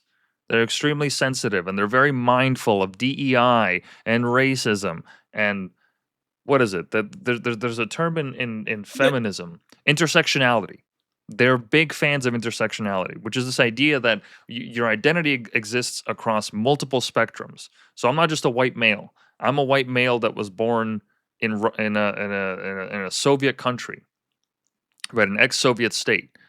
I'm an immigrant, right? I belong to all these multiple categories, and my participation in these multiple categories means that I have a certain amount of oppression and privilege. And that's the whole thing. You just have this balancing sliding scale. If I'm a tranny midget refugee from fucking Somalia, from a tribe that got fucked by Ilhan Omar's tribe, right? And I'm black and I'm Palestinian or whatever the fuck, like whatever the ultimate combination is, okay? Right? They're at the top of the hierarchy. And I'm not like this is a worn out trope. I understand this. Oh, the social justice warriors. No. It goes deeper than that. These people actually believe in this hierarchy and they act upon it. Right? There's a very famous video where what was it? Occupy Wall Street privilege speech. I believe this was it.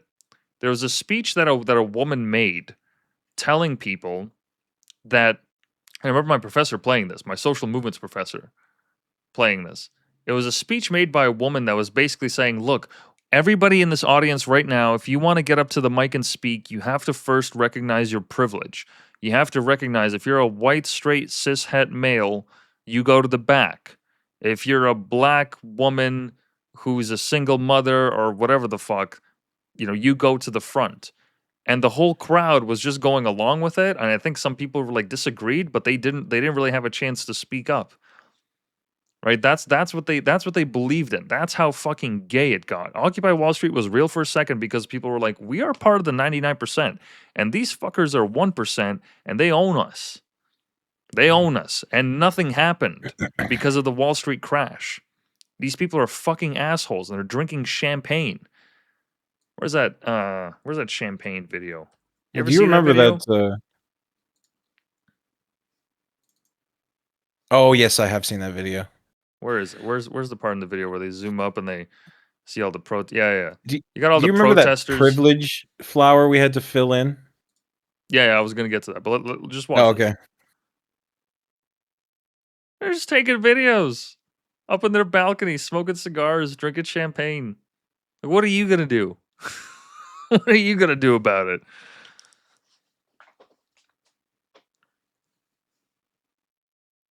They're waving to them. They're waving? Dressed in suits. They have taking gala. Videos. So yeah, it was like, look, it felt real for a second. I bet it felt real for the people because I was very young when it happened, so I don't remember much of it. I remember very little of it. But I do remember that video. Let me see if I can find it. I think it was in a park somewhere.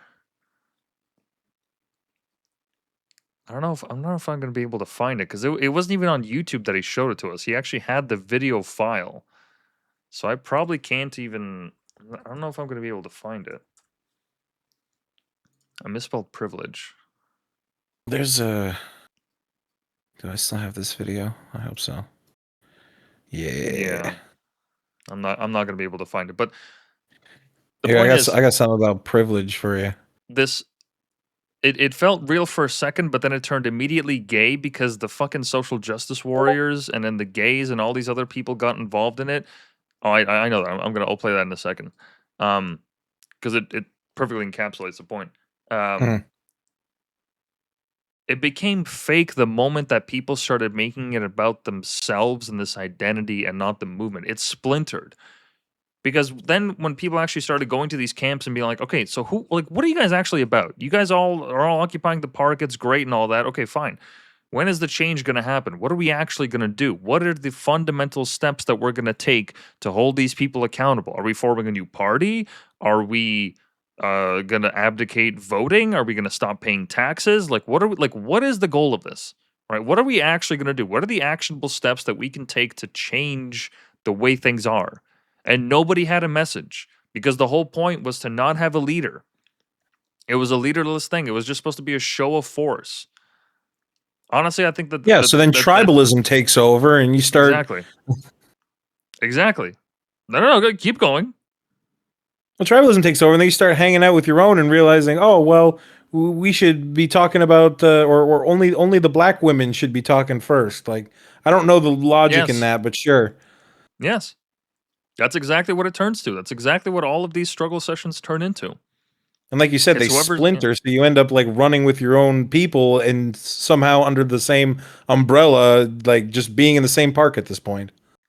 Yeah, it's just people sharing grievances and a bunch of homeless people that were like, hell yeah, free food. Which if I was homeless, like, yeah, I'd probably do the same fucking thing too. I love protests, says the homeless guy. Well, I mean, like, free food, liquor, maybe you could rob somebody for their fucking laptop or some shit. You know? People in the streets, you could ask everybody for money. Exactly. So these movements, right, ever since Occupy and even sometime before then, they haven't been real for a very, very, very, very, very long time. And there's aspects of the civil rights movement that weren't real either. They were fabricated. They were created to instill a feeling in people. Right? And there's arguments that people can make that even the civil rights movement did a lot of negative things for the black community. Because yes, they were treated under the law by the same principles as white people. But because of the way that it happened, I mean, dude, immediately after that, we had, not immediately, but a couple decades after, we had the crack epidemic. How is it that you can have a country where you have something as beautiful as the civil rights movement, right, as we're taught? I thought you were going to say something as beautiful as crack. Well, no. Sorry. Yeah. I've never tried crack. Not really all that interesting. How can you be in a country with something as beautiful as crack? But how could you live in the same nation that does that, and then you also have the crack epidemic? All that tells me is that it wasn't real. If it was an actual real effort to uplift this community and to put them on the same pedestal as everyone else, to make sure that everyone is equal, that means that there actually has to be some change. That means that the inner city can't exist. The ghetto can't exist. None of these things can exist. We have to actually change that. We have to fundamentally change the condition of black people in society. It didn't really seem to get better. If anything, it actually just went downhill. The single motherhood rate skyrocketed from the 60s to the 90s and onwards. You know, the crime in that community skyrocketed. All these different things. And I'm not even saying who's to blame or what. That's a whole other podcast in and of itself. But the point is, these movements, right, these social movements, just because they're coming out as movements and as these speakers and they're saying, oh, we're for a cause. We're for this. We're for freedom. We're for justice. That, first of all, it doesn't necessarily mean that it is. But two, there are so many underlying forces beneath these things. Not just people that are looking to take advantage of it in politics or economically or what have you, or culturally. There's foreign influence in these protests, right? That there's all sorts of money flowing through them that nobody knows where it comes from or who actually donates. I mean, George Soros, this isn't even a conspiracy. This is an open secret that George Soros donated tons of monies to local district attorney campaigns so that he could elect people that were favorable to his side of politics, and he found that investing in local politics was actually cheaper and more effective than donating on a presidential level.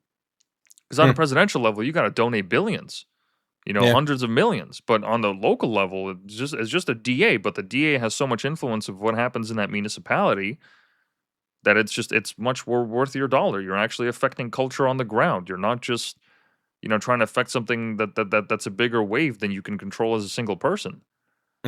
So all of those factors, right, that just kind of chip away at the genuineness and the reality and the story that we're told about these protests, all it tells me is 99% of the time these things are bullshit. They're not real. And they're not worth going to. In fact, these days you're much better off not going to a protest at all. Because the amount of facial recognition tech that is everywhere, okay, you're just putting yourself in harm's way by doing that. Because if you go to enough of these protests, you're going to start to get profiled. They're going to start to read into what you're doing. And by they, I mean, the police force. They're going to start keeping tabs. There's a famous intro to, I believe it was the Snowden documentary, or no, it wasn't the Snowden documentary. It was a documentary about the dark web, where it was talking about the Silk Road and the drug market that they had on there.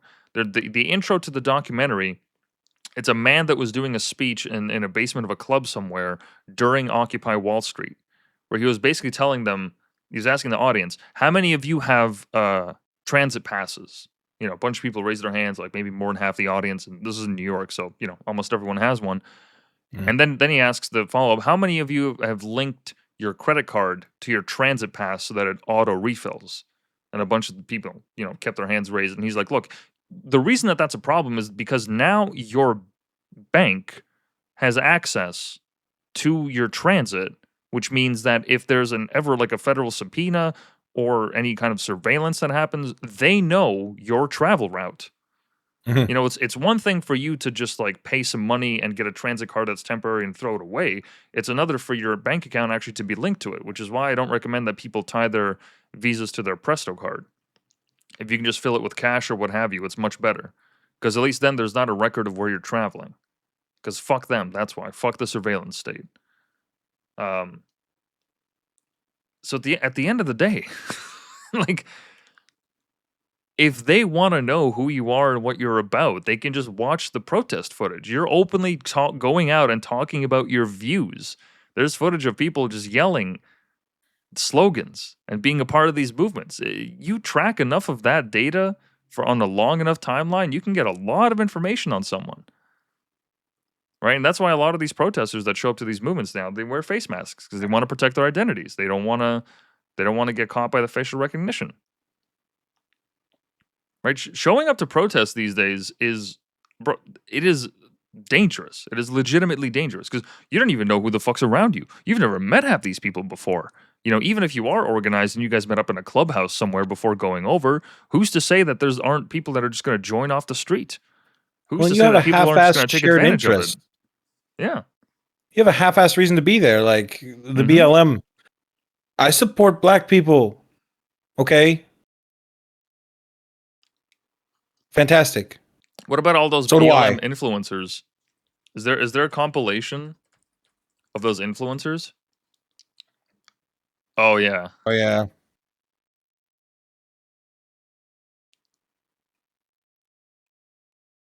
I'm not playing. It's a Macklemore song. I'm not playing that. That's so fucking cringe. Where's the no? There's an influencer that they'd go. Oh my god.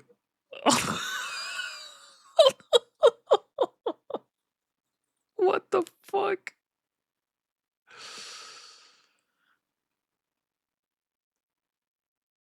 Oh my god.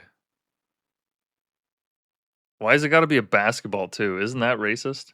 You just assume blacks love basketball?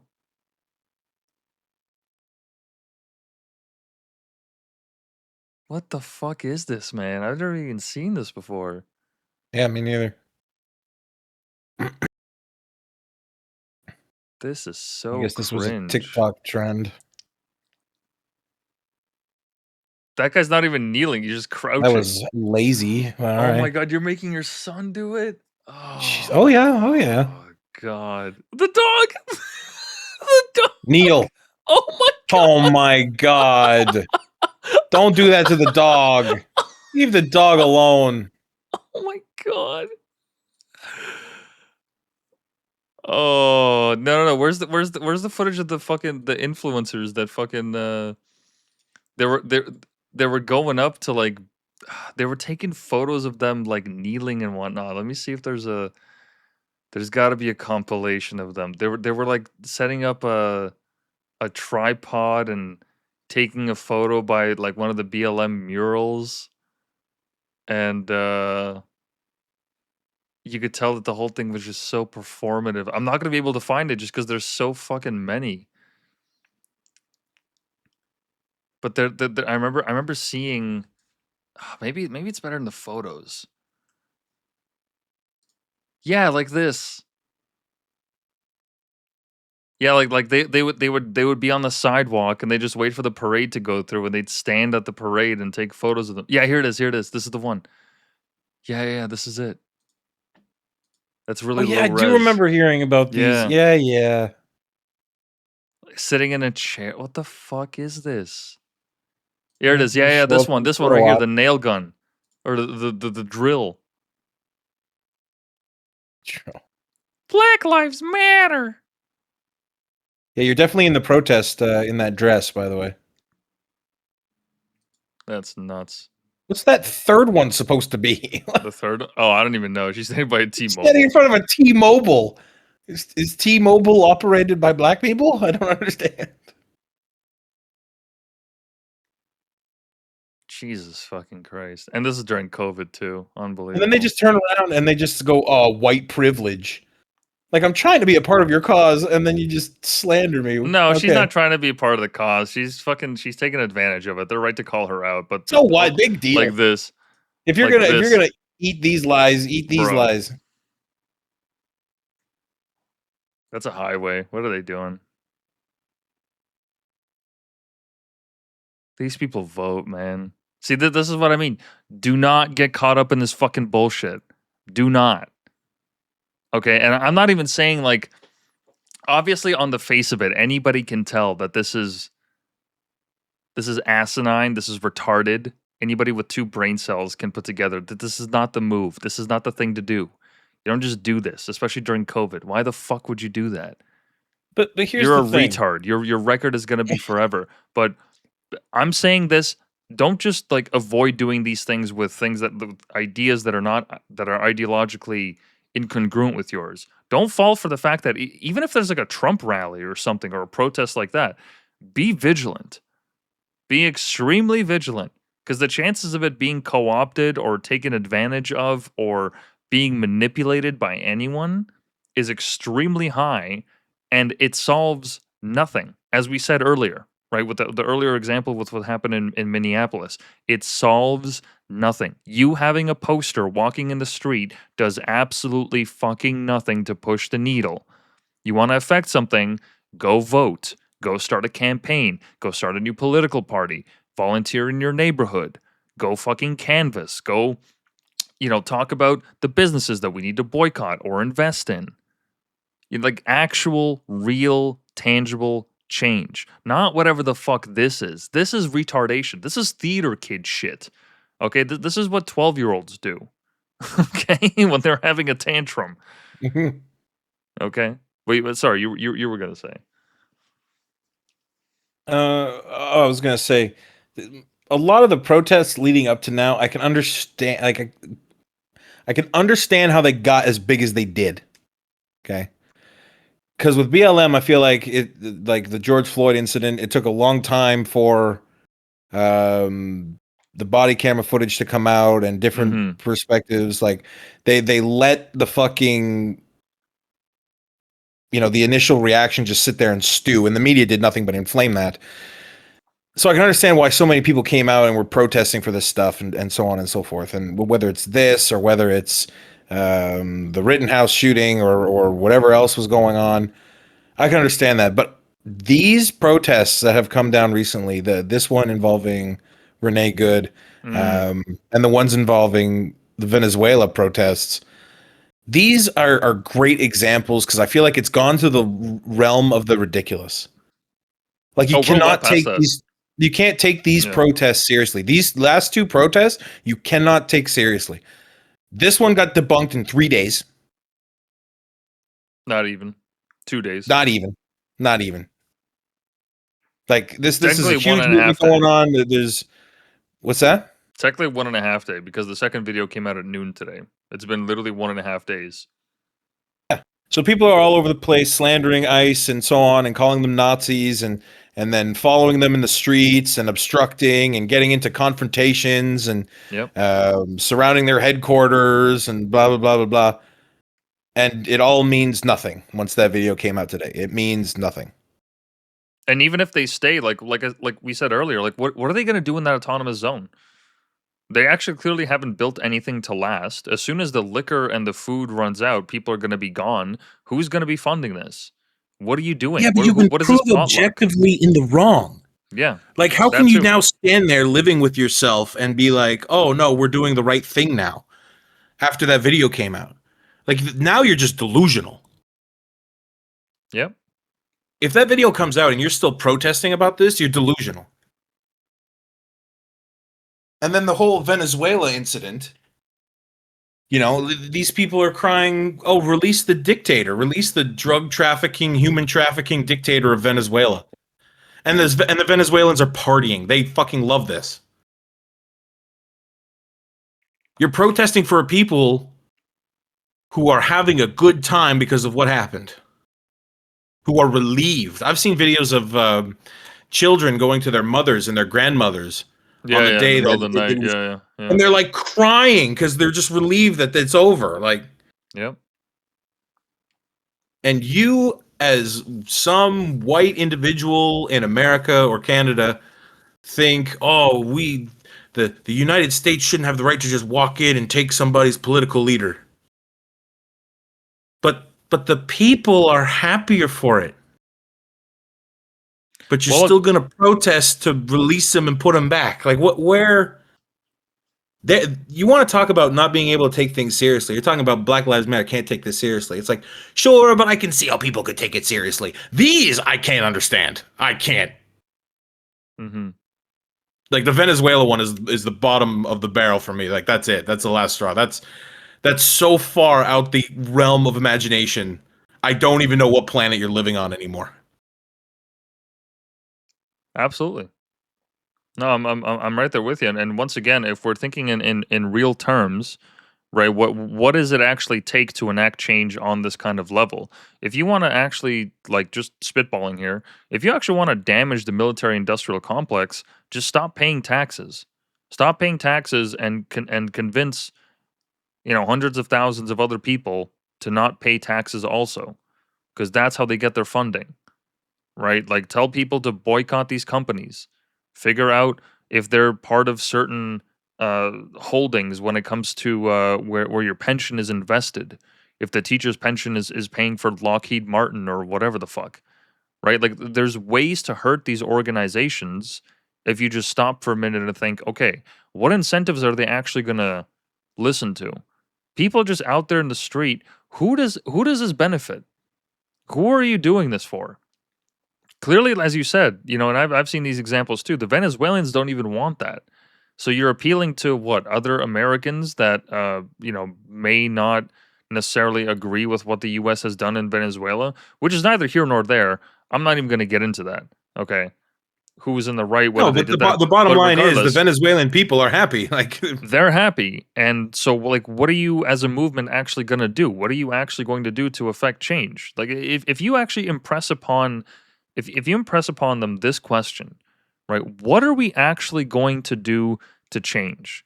Right, all the Stop Oil people, they love to splatter the paintings. They love to glue their hands to sidewalks. They're fucking they're addicted to concrete. I can't stress that enough. They just, God, they have like a tism for it. They just fucking munching on it all day. They know the smell at this point.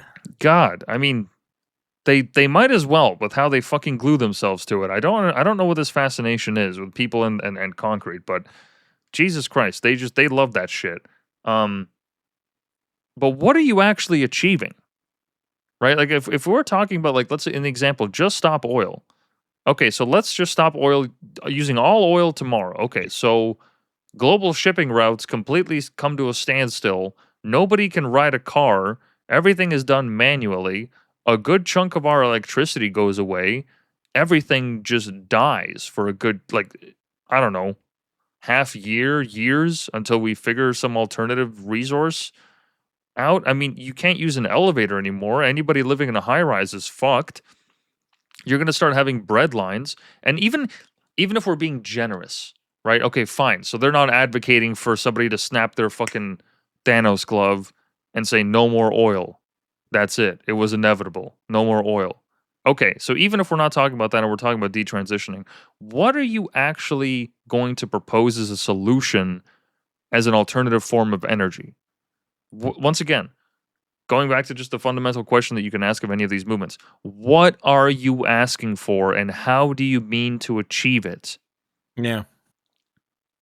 And we talked about that earlier, or a long time ago, with the BLM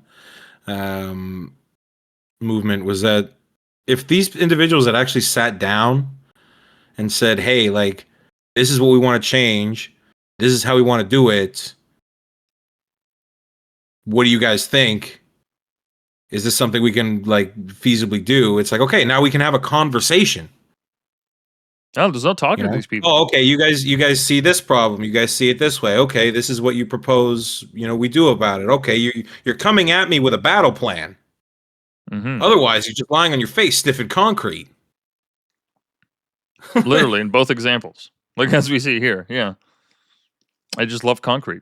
I don't know what it is. They love that shit. They're addicted. Like, yeah, like these recent protests have been so ridiculous that, I mean, has the black community, if we can even say that as a general term, because it's not as if every single one of them is the same, but like, has their quality of life improved really since BLM? I mean, like, look, realistically, right? They got what they wanted.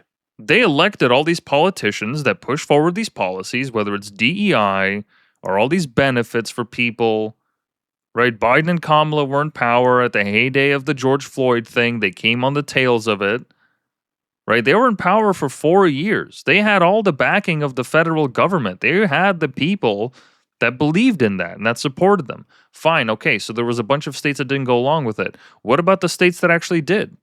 Can we do an accounting for what BLM actually did to these communities? Can we actually find out to what percentage these communities actually improved? Did gun violence go down? Did robberies go down? Did the education level go up? Or rather, sorry, the literacy rate? No, what happened is the graduation rate? Like, what actually improved with Black Lives Matter? Once again, it's just body cams. We got body cams.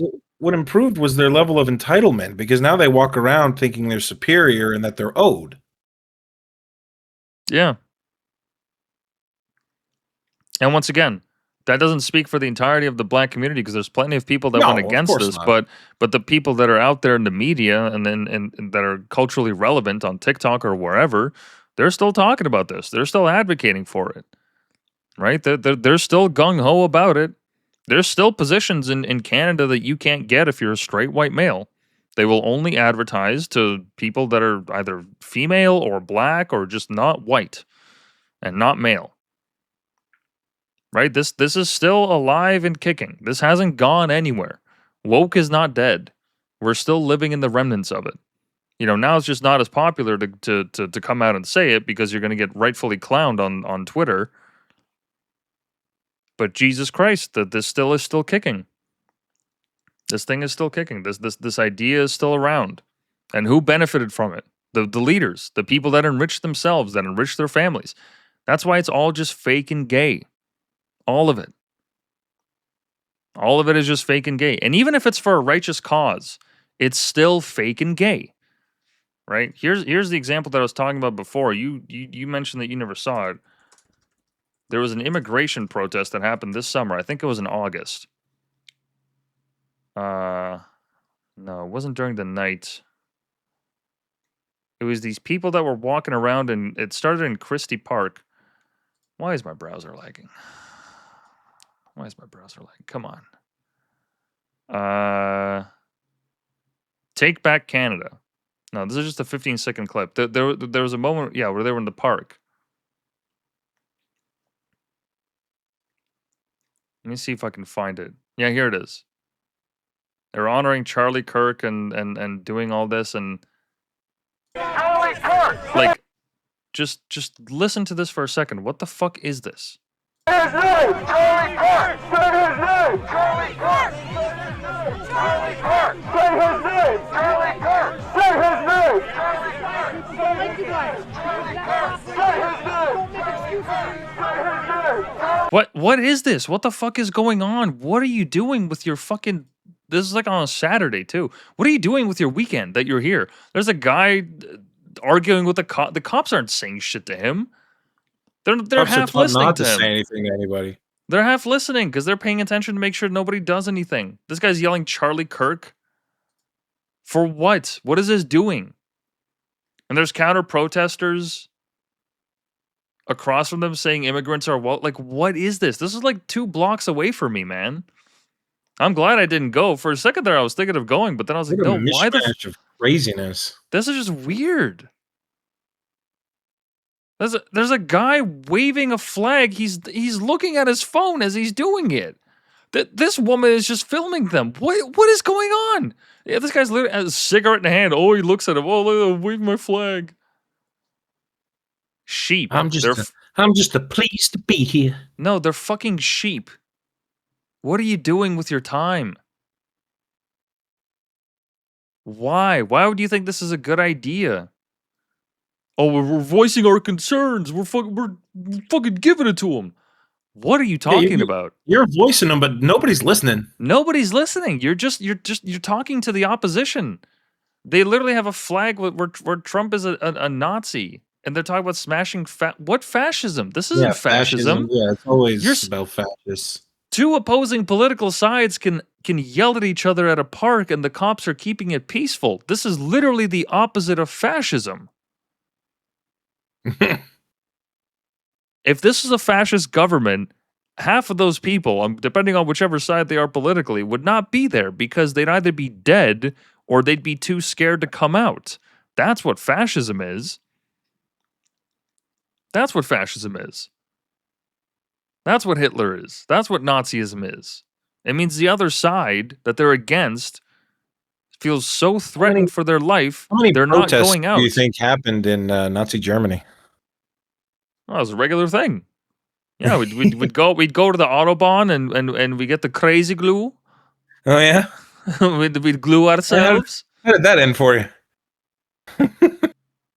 Like fuck, these people are like, look, my heart goes out to them. I don't want to come from a place of superiority and say I'm so much smarter than these people. I understand their feelings. I get it. I'm not unsympathetic to that. Okay, let's be really here for a second. I get it. Right, just as we said about BLM, I understand, right?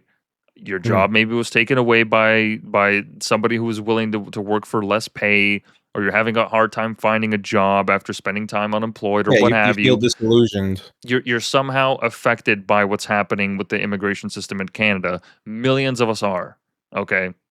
I've talked about this extensively on this show, right? It's okay, not okay, but it's normal to feel this. To feel this hatred, to feel this disdain, to want to burn it all down. I understand that instinct. I get it. But let's fucking stop for a beat and just think, what is the actual thing to do? Okay, if we're actually talking about actionable steps of what needs to be done, as we've done with other examples, okay, what do you do in this situation? First of all, you don't go to a fucking protest, okay? You find out what the levers of power are on this. Okay, well, when's the next election? What is the possibility of an election happening? You prepare for that. Get involved in a political party. Start going to all these different clubs that people have. Not just men's rights organizations, but there's different clubs that people have just outside of the political parties where they can go and meet and talk to like-minded people, right? Start looking at candidates that are running in your riding or your province or federally and start paying attention to them. Like, literally anything else but this. You're waving a sign and you're yelling at people oh yeah, you're really going to change their minds? Someone's really going to come over from the other side and be, oh, fucking, why didn't I think of that? Holy shit, you're right. Trump is a fascist, or Charlie Kirk is a hero. They're not going to do that. I feel bad for the trees that died to make your signage. Oh my God.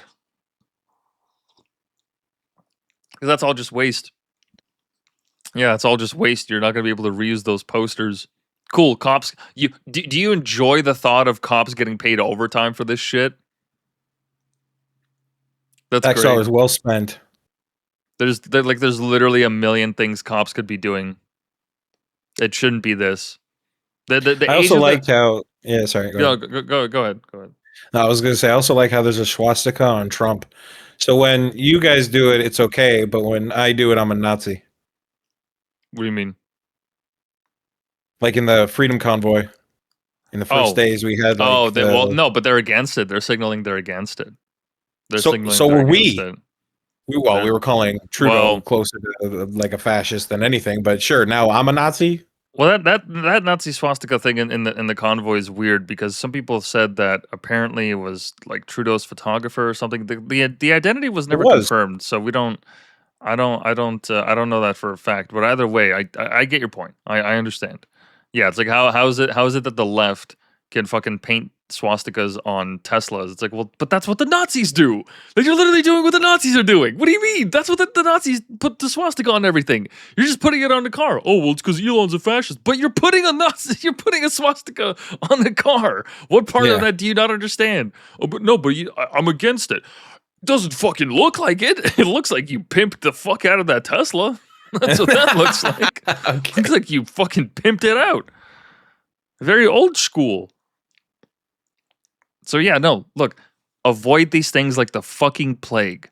Okay, if I can give any piece of advice, avoid protests like a fucking plague and only go to them if there's a set concrete of ideas, there's a set concrete amount of goals that you're going to reach, right? Objectives, things that are actually going to do something. Like, that's why the convoy worked. That's why it pissed them off, because they cut off the main veins to industry and to cities. They got in there and they said, guess fucking what? We're not moving until you guys fix this shit, and we're going to start costing you hundreds of millions of dollars every single fucking day. So guess what? You either comply or you take violent action. And when you take violent action, you risk the populace turning on you. So let's see who fucking wins this game of chicken. Right? That's smart. That's smart. Regardless of how people agree or disagree with the convoy, that's actually smart. That's using your fucking noggin. Your almonds are real activated after that one. Okay? That's some smart thinking, because now you're telling them, this is serious. We mean fucking business. And if you want to move us, it's going to look real bad for you. And you risk losing the populace support. And if you risk that, well, what's going to happen after you remove us is going to be even worse. What happens is, after I go home, I'm going to have no faith in your government whatsoever. Because I literally came to you with a group of like-minded individuals who, and this is leading more to your point, is that not only just, don't attend these protests, but if you're going to attend a protest, do your homework. Know what they're about. Know what they're actually trying to do. If there is actually an agenda, some kind of plan, because the convoy did have something along those lines, trying to create some kind of board to oversee. What was it? What do they want to oversee again? Well, they wanted to oversee the transition of the government. An offshoot of the convoy did. An offshoot, not the entirety of it, but there was a portion of the convoy that was like, we want to see a fundamental restructuring of the way that the government of Canada is run. They wanted to see a complete replacement of everybody that was in power, or just about. Yeah, and they came out with an actual plan, like black and white on paper. Mm-hmm. But not only that, but if you did your homework long enough, because it took a while for that convoy to show up, you would see exactly what these individuals stood for, how they were interacting with the populace, because that's another one, right? and then their determination once they did arrive. Because even though the vast majority of them were locked out of the city center, they locked down the city center. They shut that shit right down. Bank Street. Yep. It was Bank Street all the way to friggin', oh my God. Almost all the way to TD Place. Oh, yeah. Yeah, and that's do your homework. Figure out what these things are actually about before waltzing in blindly.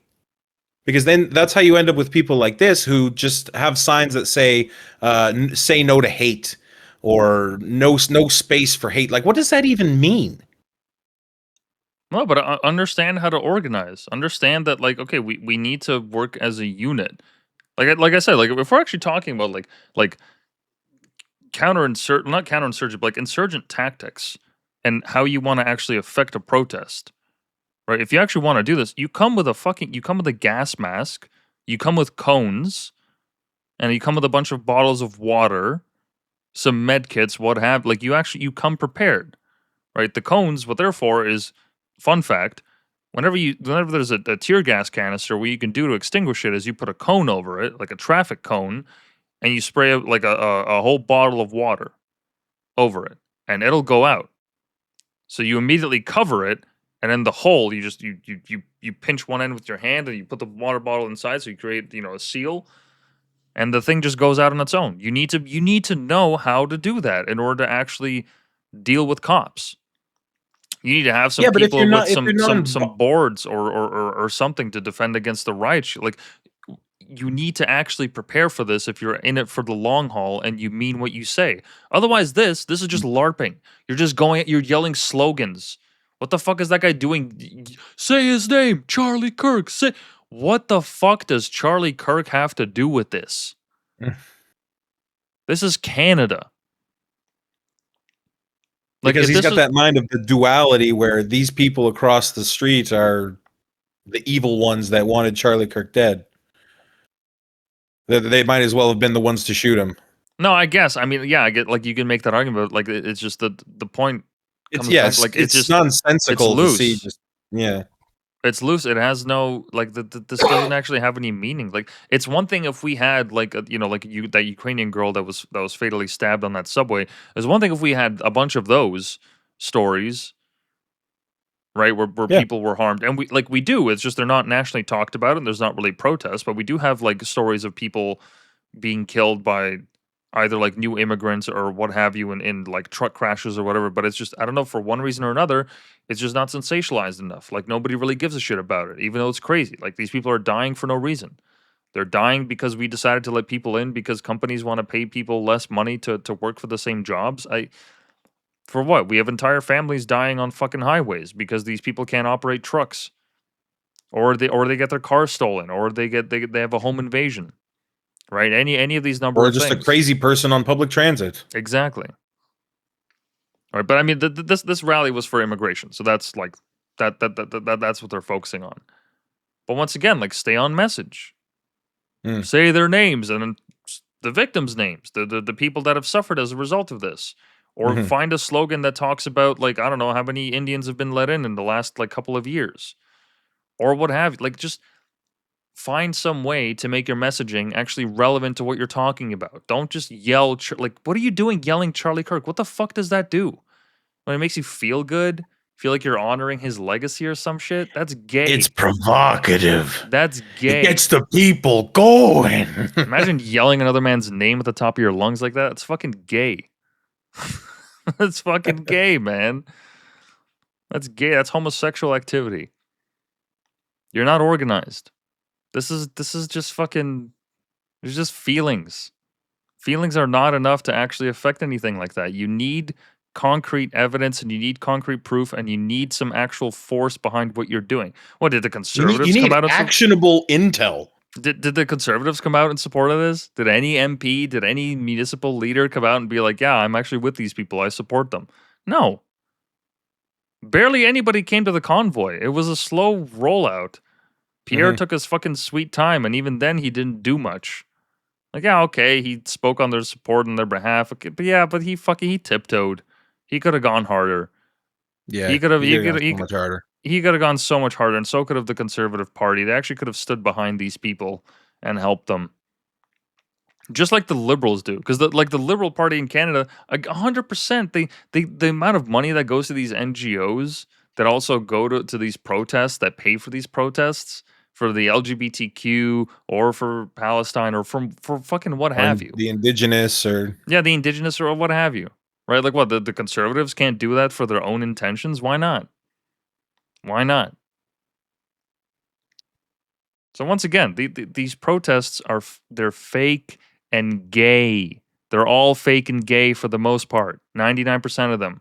They do not mean anything. These people are just out here to yell slogans, and God knows who else is in the crowd. You don't know if it's a Fed. You don't know if it's somebody that has other intentions. They're looking to get violent or looking to steal from people. They're not worth it. This achieves nothing. And that woman died in Minnesota for nothing. She died for absolutely nothing. A life was extinguished for nothing. Because of her own fucking stupidity. Because of a dumb bitch move, she dies and her kids are now without a mother. Great. But at least the movement has another martyr. Which got debunked in 2.5 days. And we have some memes. But people are going to forget this in like 2-3 weeks. Nobody's going to give a shit. A family destroyed. If that was actually her wife, a partner lost. Like, look, you know, like we've said multiple times throughout the show, we're not unsympathetic. We're not uncaring when it comes to this. And we're not talking about this from a place of we're smarter and they're dumber because they haven't figured it out and they're all sheep. I know I've used that word, but that's just more to connotate the fact that like it's a hypnotism that they fall for. It's not that we're any better than these people. Well, like you said, they're a slave to that sense of community, right? It's like these people are out there, they're bored, they're hunting for an argument, and you know, now you've given them the reason to come out and have a sense of community, have people back them. They're lonely. They're attention starved.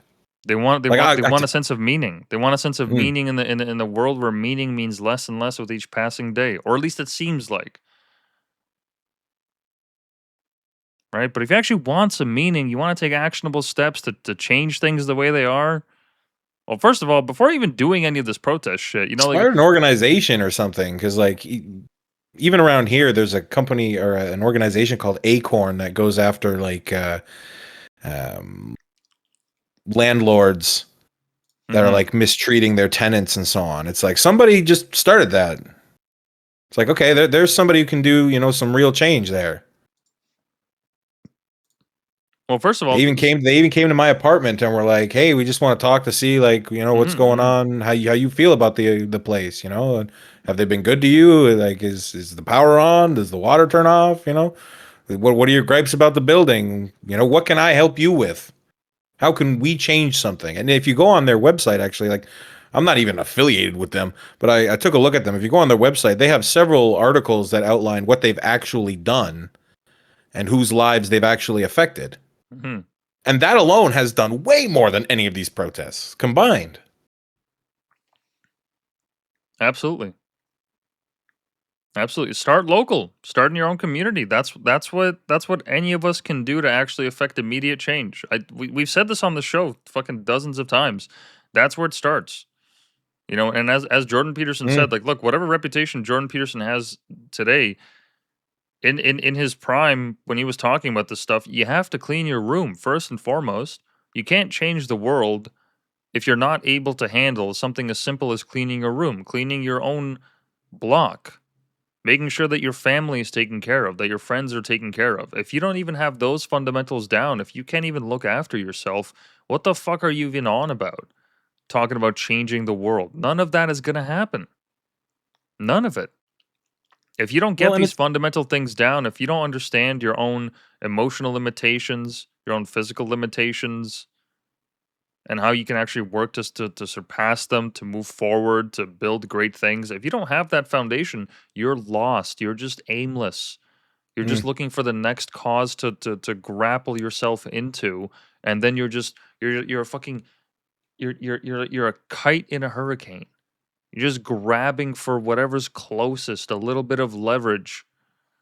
What kind of a life is that? That's sad. That's fucking tragic. Like, the amount of people that we've lost to these movements that are just like, I mean, entire families broken up, friend groups shattered because of what, difference of opinion? These people are so yeah. sensitive, they can't even fucking, and I'm not even saying like the left. I understand that implies it, but just anybody that participates in these movements that feels so strongly about it, even on the right, they just, you're actually That your fragile. opinions can't be challenged to the point where Yeah. you cut these people out of your life. Important people, not just anybody, not just, you know, the guy who rang through my groceries at the supermarket. Yeah. Like family members. Yeah. And for what? Just so you can stand up and shout? What are you gonna do when you're 50, when you're 60? So you can have that sense of superiority, yeah. Like, what are you gonna do in your older age if you fall prey to that? You're not gonna have anybody because you've turned into a disgusting human being that just wants to be on the quote right side of history.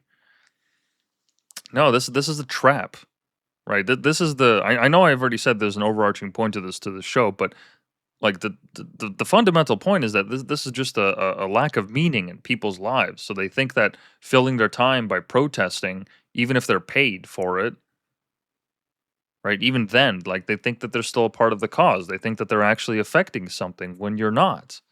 You're actually not at all. In fact, you're affecting things in a negative direction because you're setting back any legitimate movement that could have sprouted from this by decades. Like, there's not going to be another BLM for a very long time because the next time that happens, white people are just going to look at that and say, I am not kneeling. You can go fuck yourself. Fuck you. My granddad was not a slave owner, right? And I have no relation to those people. Sorry that the ghetto sucks, but that's not my fucking responsibility. With all due respect, that ain't my fucking responsibility that guy reached for a knife when he shouldn't have. That George Floyd paid with a counterfeit bill and swallowed a horse's load of fentanyl. That's not my fucking problem. That's his business. He wants to do that and fucking die on the sidewalk. He can do that. That's his choice. He made a choice. He's a grown man who made a choice. And now we got to live with those consequences. But I'm not participating in that. White people are going to reject it.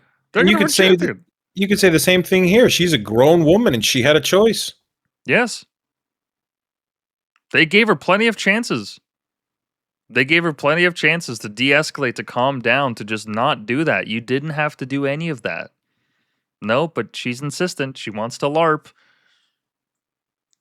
You know, people talk about the QAnon people as if they're like some unique condition and they ostracize themselves from their friends and family and greater society because they believe that pedophiles are running the world and all this other crazy shit about, you know, lizard people or whatever hell that they believe in. You know, people talk about the QAnon people as if they're crazy conspiracy theorists. So are the BLM people. They're the exact same way. They're the exact same way. The only difference is that idea was more popular on a wider scale. More people believed in the idea of BLM. But what happened? Black communities actually got less safe because they pulled out cops. And the moment that they defunded the police, they were like, oh shit, fucking crime is everywhere. We gotta get them back. And the cops are like, nah, we're not coming back in the same force because we ain't working like that. No, we saw what you did to the first guy, okay, and the second guy, and the third guy, and the fourth guy. We saw what you did to all of them, and we're not interested. And guess what? Everybody suffers. Now you have an entire generation of people that don't want to be cops because it's unpopular. There's always going to be people that do that job, but there's a good chunk of them that are like, I'm not doing it. I'm not going to wind up on social media. Why would I go into a job where I'm hated? Why? Where I could potentially get death threats. Where I could potentially get killed. Well, yeah. But again, killed for what? For people that hate me? Yeah. Exactly. And now society is less safe as a result. We've treated policing as if it's like the boogeyman when it's not. It's a fact of life. We have the police. Okay, so how's about we work with them? How's about we meet them halfway? How's about we actually do something to improve it? How's about we improve the conditions of these people living in these inner cities? You know, and fine.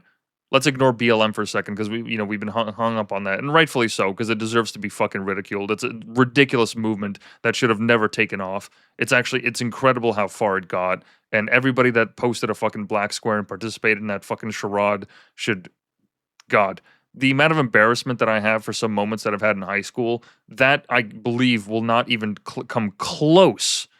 I mean, that's the next renewable source of energy. When people get to like 50, 60 and they start like going to sleep and having those fucking thoughts, oh my God, I kneeled. I fucking, oh my fucking God. We'll power the world with cringe. Oh my God, I bowed down to a random black, I didn't even know him, just a random black guy in the street, like all that, right? We need to power that.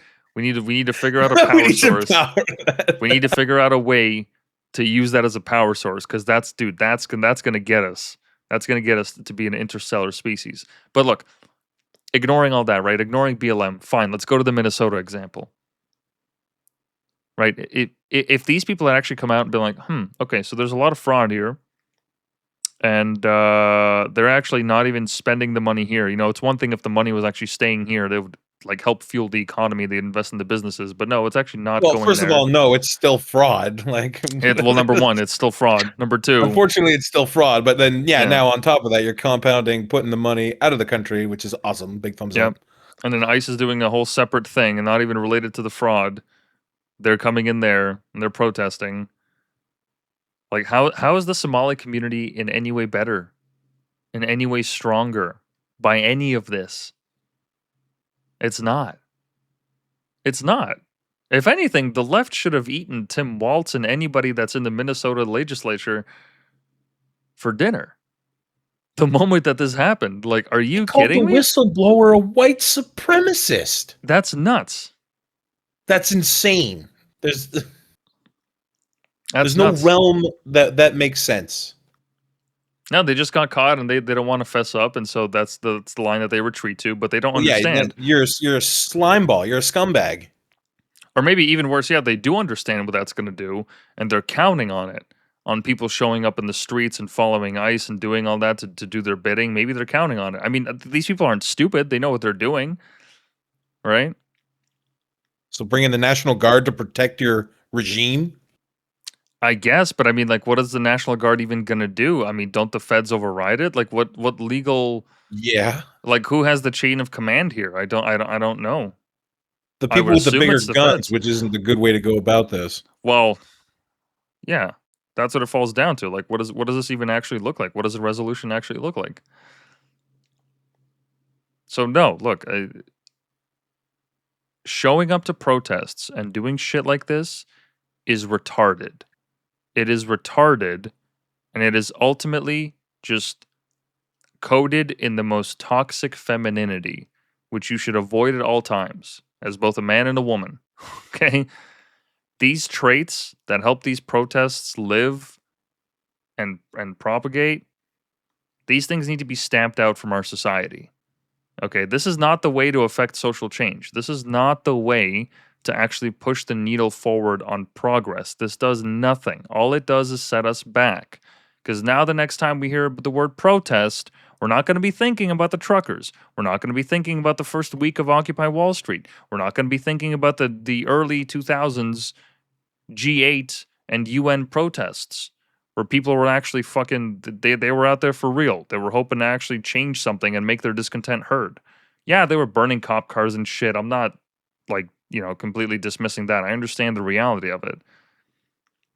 But that's when people were, at least seemingly, in it for the long haul. They were actually invested until it fucking got co-opted or shut down by force. Now that's what they're going to think of when they hear protest, is a movement like this. Anytime I hear the word protest now, I just cringe. I'm like, why would you do that? That's so gay and retarded. like why? I'm a grown man and I'm gonna shout Charlie Kirk's name at the top of my lungs for an hour. Like, really? That's what we're gonna do on our Saturday afternoon, Devin? Really? That's what we decided to do instead of going to the bar or going to play pool or even just like playing poker or like literally anything. This is what I did instead of going to the gym. Cool. Well, the other problem is that the satisfaction these people get is from the act of protesting itself. Because then they're able to put on social media, oh, I was here protesting against this, fuck ISIS. I wasn't just there. Oh, no. I wasn't just there. Oh yeah. I fought the patriarchy. I fought the oppressors. That's not But just I was there. I was making history. I was defending poor Ahmad or fucking whatever, right? I was defending the poor Gazans. I was speaking on behalf of those who cannot speak. That's their language. If we're going to say it right, that's what they believe in. Yeah, and it's just spewing that hero complex again. And that's the thing, is they get the satisfaction in the act itself. It's like I don't understand how you can go to a protest with no real tangible sense of victory in any sense and still feel satisfied walking away from it. Like, walking away from the Freedom Convoy was disheartening. Because at the end, it's like, okay, yeah, we put pressure on, did that, convince the government to uplift all the restrictions and everything, sure. But it wasn't really what we wanted. We wanted the lack of discrimination with the vaccine and all that bullshit to go away, Well, that wasn't happening. That was never going to happen. Yeah, no, I know, but ideally, like that, you wanted it though. Yeah, at the very least, that's what I was hoping the protest would accomplish, was just get rid of this whole discrimination based on your jab visa. It could have. It could have. If the media actually did their fucking job, it would have done that. I think it actually would have brought a lot of Canadians together instead of dividing them. But leaving that without accomplishing that was extremely disheartening. Like, in a way, for years after the fact, I was like, man, that protest feels like it was a failure. But it wasn't a failure on the part of the protesters. It was a failure because the country it wasn't ready for it. Yeah, they couldn't use the moment, dude. For fuck's sake, that parliamentarian that got in front of the speaker and said, "Oh, they're saying honk honk," which is also an abbreviated HH, which also matches Heil Hitler. Like, saying shit like that in Parliament and entering it into the parliamentary record, like, my God, I don't know how you could look yourself in the mirror and say that these people are fucking Nazis, that these grandmas and their families and like, look, I'm not saying that everybody was sweet and nobody had any kind of negative energy in the protest. It wasn't all fucking kumbaya. It was a lot of rage, yeah, sure, but they weren't burning down businesses. They weren't fucking assaulting people. There was that one incident they tried to tie to them about the robbery of. No, not the arson. That was a whole separate thing. But there was that incident where they were like, oh, they went into a food bank and they stole a bunch of food. I don't believe that. And I don't know if those guys were even affiliated with the convoy, and there was never even anything official on that. They just heard about it through word of mouth, but where's the proof? Where's the video evidence? If they're actually ransacking the place, you don't think anybody would have had a phone? You don't think the place has security cameras? Really? These people were desecrating monuments? No, they were cleaning them up. They took snow shovels and they cleaned up the war monument and they put flowers out in front of it. And we covered Terry Fox with Canadian flags, which is apparently wrong. Yeah, desecration. But when the fucking when they do it for Gaza and Palestine, that's okay. Yeah. Like, what? That's a foreign I'm sure flag. we all know Terry Fox's policy on Palestine. Oh, he was a big advocate. Yeah, he was a huge anti-Israeli, huge anti-Zionist, huge, massive. Oh, fuck. In fact, it was the Israelis who gave Terry Fox cancer. Did you know that? Oh, damn. Yeah. I didn't know that. Yeah, Terry Fox, when he was very young, when he was a teenager, his parents bought him a pager. And the Israelis and their pagers, they know their shit around a pager. They put some thorium in that bitch, and yeah, it just took a couple of weeks, and his whole fucking leg fell off. It was crazy. Jeez. I can't believe you never heard about that. That's nuts. No, it's insane. Sorry, I keep interrupting. Go ahead. No, I don't understand how you can go to protest after protest after protest with no real tangible change, no change to the world, society, nothing, and walk away from that and go, oh, I feel great. Time to go to the next one. I Like think that's the part thing of is, it, we're sitting here talking, saying how all these protests they don't accomplish anything, and they have no real agenda, and no plans for anything. And at the end of the day, it's like I don't understand how a person can make themselves go through that over and over again and be like, "I am the hero. Ah, yes, I fight for justice, even though no justice is served anywhere, but I fight for it." well, they're in the bubble. They're in Yeah. their bubble. The algorithm matches exactly what they think, and all their friends around them are molded by it. That's the only way. They're ideologically protected. They have a visor on. They have a visor on, and they're staying in their lane. The exact same way that these people that go to all these right wing events in the exact same way. They think they're in the right by following Trump and by loving these parties. It's like, no, they don't give a shit about you either. They don't care either. None of these people Yeah. that you're supporting. None of these fucking Trump doesn't give a shit about you. Maybe there was a moment briefly in the first like year or two of 2016, 2018 where people are like, holy shit, this is fucking it. This is actually where we turn the tables around. Oh my God, a Muslim ban. Oh my God, this, that, the wall. But all of that has since died. On either side, I think they get caught up in the media bubble. They don't have exposure to people of differing opinions, or they can't tolerate different opinions. It's a very easy trap to fall into these days, and you should do everything, not you, but people should do everything they can to avoid it. Do not get caught in this shit. That's how you find yourselves going to fucking protests on the weekend and painting your face in BLM and posting black squares. Or worse yet, cheering for Erica Kirk as she walks out on stage with a golden fucking dress. And you're cheering on for Nicki Minaj coming out as like some conservative thought leader. Talking about how the conservative movement has amazing male figures like Donald Trump and all these other people. It's like, no, all of that is just fake and gay. That's slop. You need to call it out for what it is. It's slop.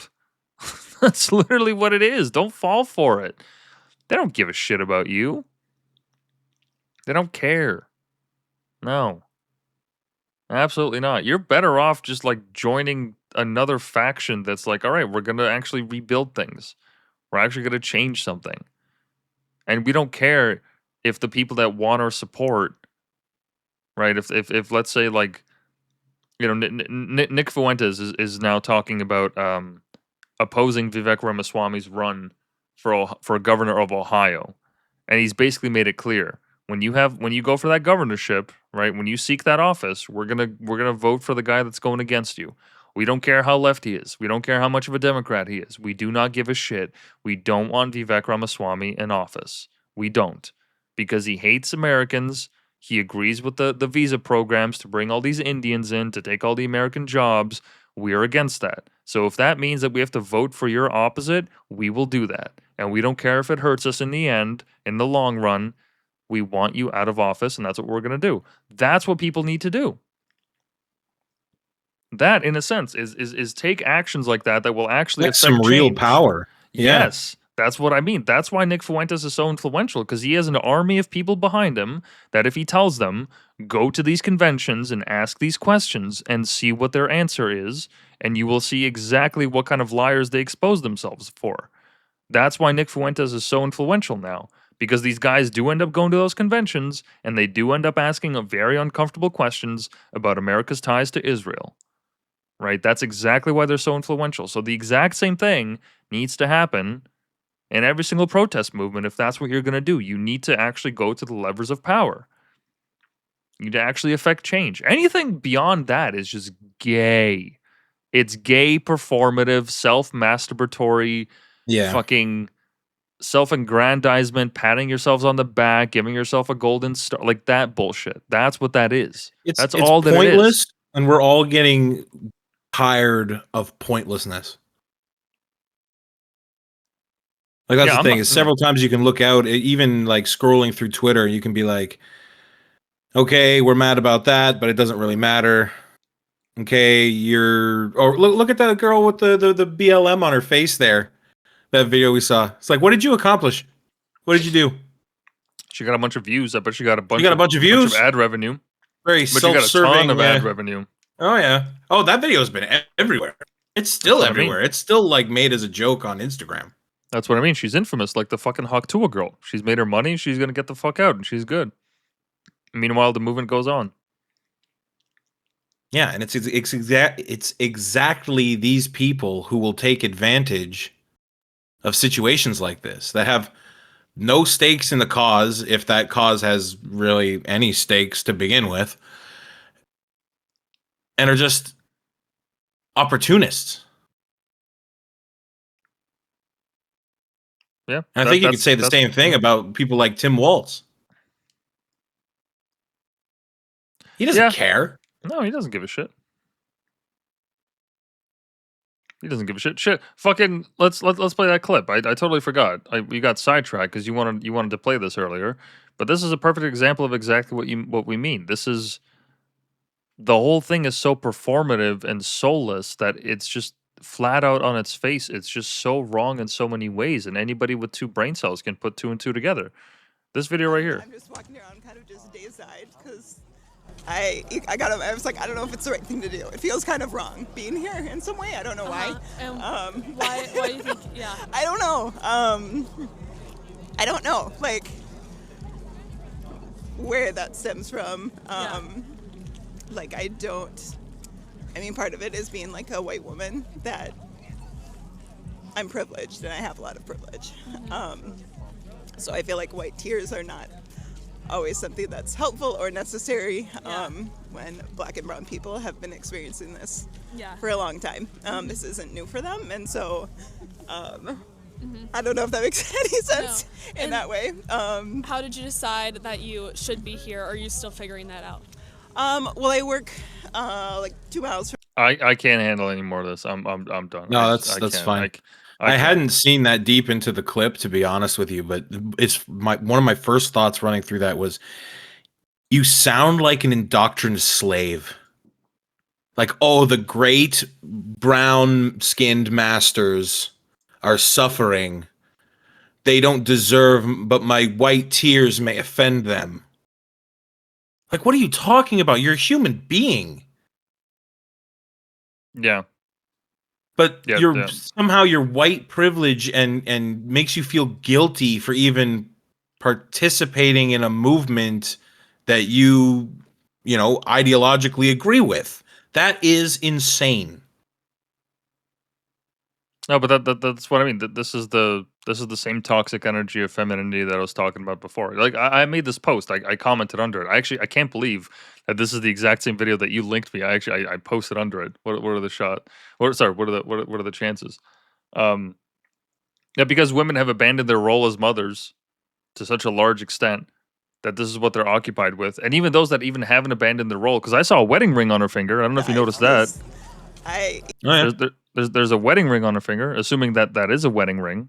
I would assume so. I mean, she has rings on both hands for that finger, but even if she is married, like, this is what you're doing instead of like spending time with your kids, instead of looking after your household, looking after your man. This is what you're doing, really.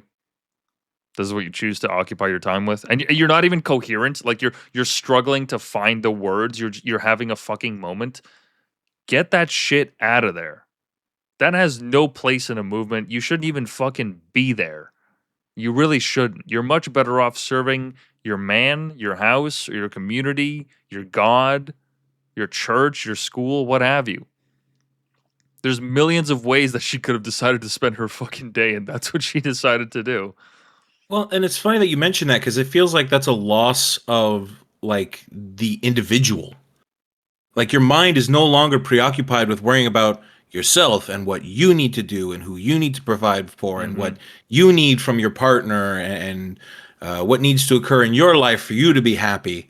It's like, no, now it's this sense of the collective, which now is apparently the only thing that means anything. Like, I must be out of the house in my sweats, outside in the cold, outside of an ice facility, because the collective. And what the fuck is she talking about? Oh, because Black and brown people experience this all the time. Black and brown people drive behind ICE vans and steer into federal agents all the time. Willingly? Yeah. Really? They do that all the time? Really? Didn't you know? That's what they do. It's one of their favorite pastimes. Really? Okay. Yeah, my mom does that every other Thursday just to make sure she hits quota. Quota? You didn't know? Come on. It's like the unwritten rules of white women. I can't. Look, these fucking women, man, Jesus Christ. We have to do something. We have to do something, especially as men. Fucking Christ. And I know I'm not overstepping boundaries or just talking out of my ass here. For real. Talking about the roles that each of us have to play. This can't be it. This cannot be it. We can't be putting energy into this, okay? Your time on this planet is finite. The things that you decide to spend your time on should matter. They should be in service of something.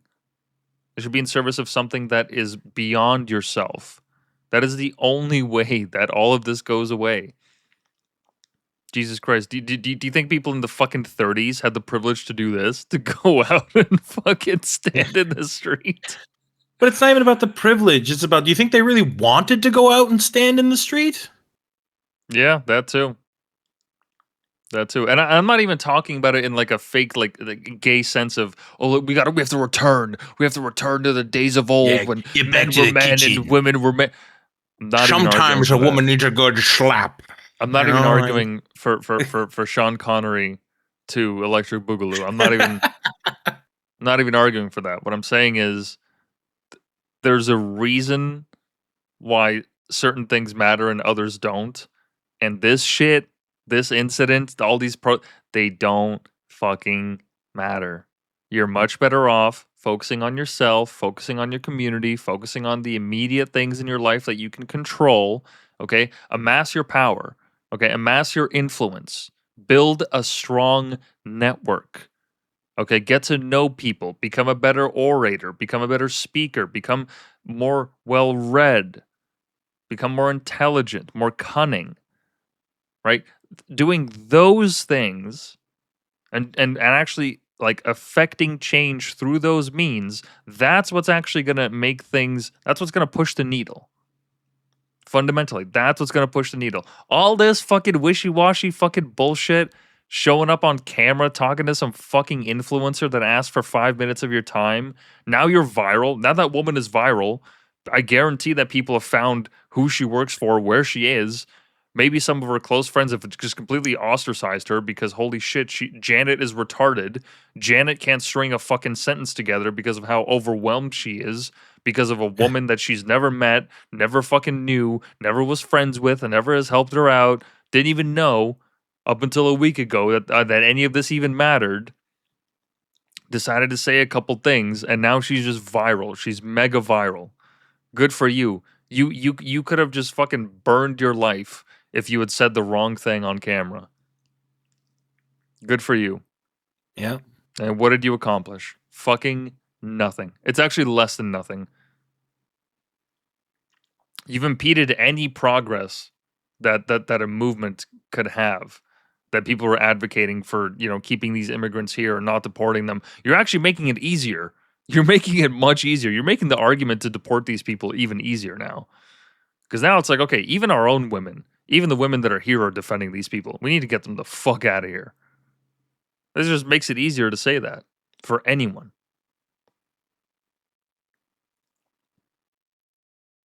Oh, it's ridiculous. She's talking nonsense. She's talking out of her ass. What the fuck is she saying? like listen to that. What the fuck? This was posted as one of the comments underneath. I don't even know if I should be here. I don't feel comfortable at saying that. Yeah, quick before it lays eggs. Well, like I don't. Here, let me see. Can I find it? Yeah, it's not far. It's not far down. Keep going. Keep going. Sorry, honey. I have to go die for some Somalians. Yes, mom. Yep. Like what the fuck? I was just scrolling through. I saw some of these, and this kid kept going down. I was like, Jesus, some of these are good. Yeah, here it is. Quick before it lays eggs. Did you see that go up? Yeah, I'm tired of living in a world of retards. Oh, fuck. Like, what? Who is this for, man? She's like she's literally crying. So I feel like white tears are not always something that She's emotional. White. Like, what? She identifies her tears as white tears. Like, who says that? This is what I mean by toxic femininity. The next time my girlfriend cries, I'm gonna wipe away her tears and go, don't get those white tears the fuck out of here. Get those white tears. Those white tears the fuck out of here, cuz. These white tears the fuck out of here. What you crying for? You white, bitch. Wait a minute, I'm white. Wait a minute, fuck. I'm white too. I can't cry. God damn. No, it's just like, okay, I think we'll finish up soon because at this point we're just talking in a loop of how fucking retarded this is. But look, once again, avoid protests for a multitude of reasons. Security reasons being number one. That should be your first concern, right? With the facial recognition technology that I've mentioned before, and the fact that now your transit card can be tracked, all these different little pinpoints of information can be used against you. Okay? Don't get it twisted. The surveillance apparatus is in full swing, and if the wrong people get in power, they will use it against you. Whether it's your tweets, or the people you hang around with, or the organizations you donate to. The fucking Canadian government seized the bank accounts of people that were just donating to the truckers. Okay, if that's what Canada can do, that's what we can do here in Canada. Imagine what America can do to its own people. Okay? America. All right? Imagine what America will do if you bring in the National Guard to protect your city. Well, from the feds. I just mean in the sense that, like, what if like a really hyper left leaning administration gets in? You know, they put the screws to conservatives during COVID and even before, but they could tighten them even harder if they wanted to. If they had this popularity. If a strong Democratic government comes into play, they'll just bring in 50 more immigrants to vote for them. It doesn't matter. Well, whatever. I don't need you. Right? Right? They will find ways. So you need to guard yourself against that. And that's actual advice. If you're actually considering going to a protest, or if you want to get involved in this kind of stuff, you have to be extremely diligent about the kind of people that are around you and the the actionable steps that you take when you participate in this kind of stuff. Familiarize yourself with protest tactics. Understand what to do with tear gas. Be prepared for all of that. Understand that. If you're actually going to be intentional with it, if you're actually going to stand up for a cause, and you're going to say, I'm here to speak on behalf of the people that can't be spoken for, right? Say it with your chest. Actually mean it. Understand what that means. You're likely to get arrested, right? Have some bail money ready. What have you. That's what it actually means to be involved, right? Don't just be one of these fucking hippie... I'm just here to yell slogans. That's gay and retarded. You are both gay and retarded for doing that, okay? Number two, most of these causes are, once again, gay and retarded. I can't state that any more clearly, okay? They're fake. They're funded by foreign interests, or they're whipped up by politicians because they want favor for the next election. The midterms are coming up in the States. They want the vote of the left, so this is the things that they do. Tim Walz comes out and says this is white supremacy and this and that. They're just doing that to get your vote. They don't actually give a shit about you. They will not bail you out when you are under the knee of a fucking federal agent. Okay? They don't care about you. All right? And I don't have a third point. Wish I could think of one. But the point is, most protests, unfortunately these days, unless you're actually leading some kind of major upheaval against the government, unless you're actually voting in some kind of crazy candidate that's going to turn things around, and even then, you're hoping that guy just carries you. You're hoping. Like people are hoping for Trump. Right? But in the end, once he gets in, he's not beholden to you. He's got his own interests. Or she, which, come on. There's not going to be a she anytime soon. But but they, right, if we're being inclusive. Oh, God. They're not going to care about you. They're not. These people will use social movements. They will step on them to climb to the highest rung of power. And they will do whatever the fuck they want as soon as they get into that club. It's a big club and we're not invited. That's how it works. They'll abuse you and they'll distract you. Exactly. Exactly. So with that, anything else you wanna finish off with, Mr. Fireside, as it were? No, nothing in James? particular. I think we hit. Hello. Yeah, you're here. Yeah. Okay. No, I think I pretty much hit everything I want to talk about on that. Yeah, just like we were saying before, just be vigilant. Do your homework. You know, before reacting to anything, because the media also doesn't have your back whatsoever. Like, just a quick point before we go, I realized something that I should have realized a long time ago. When you go to YouTube and you go to a lot of news outlets, because I saw a clip from like the Canadian Press or some other shit, some YouTube channel. They were talking about the new video that was released from the Minneapolis shooting, and they were saying how this was the point they made. They said how ICE has informed its officers that they should document incidents with protesters, but do not recommend a handheld recording device. That is what they focused on when the new video came out. So I went down to scroll down to see the comments. What are people saying about this, right? They're disabled. I find it ridiculous that news outlets with YouTube channels have disabled their comment sections. They do it all the time. When we were watching, I know, but here's the thing: it's ridiculous and counterintuitive to how we should be working like as a community on this. Because before, you would sit down, watch TV, you see the news, and you go, "Oh, hey, that's kind of weird." And then you go to work the next day, you talk about it with Joe, and then you run it by Dave later on in the day. Maybe it comes up, and then maybe you go back home and say something to your wife about it, and then you move on with your life. But now we have the World Wide Web. A hub where you should be able to communicate with literally millions of people on a topic, and they just say, yeah, no, we're not going to let you talk about this. So don't trust the media, especially when they jump on something straight out of the gate, because they always do. Because you're going to find yourself 2.5 days later with your fucking foot in your mouth, looking like an idiot. Absolutely. Do your homework. Or just wait. Just be patient. Be patient. Most of this shit blows over. Most of the time, it's absolutely fucking nothing. And the person that was first put in the spotlight was actually not supposed to be the person that was in the spotlight. It actually wasn't the guy that shot her. It's actually her. She's in the spotlight. She's completely in the wrong. And that's this case. Just wait. Just be patient. Most of these things blow over. And once again, yet another strength of the idea of focusing on yourself and your community. When you're too busy doing that, right, as you have been this whole week, as you said, you haven't encountered this story up until 4 hours ago, and now it's occupying space in your mind. How much better off would we be if we never even had this conversation?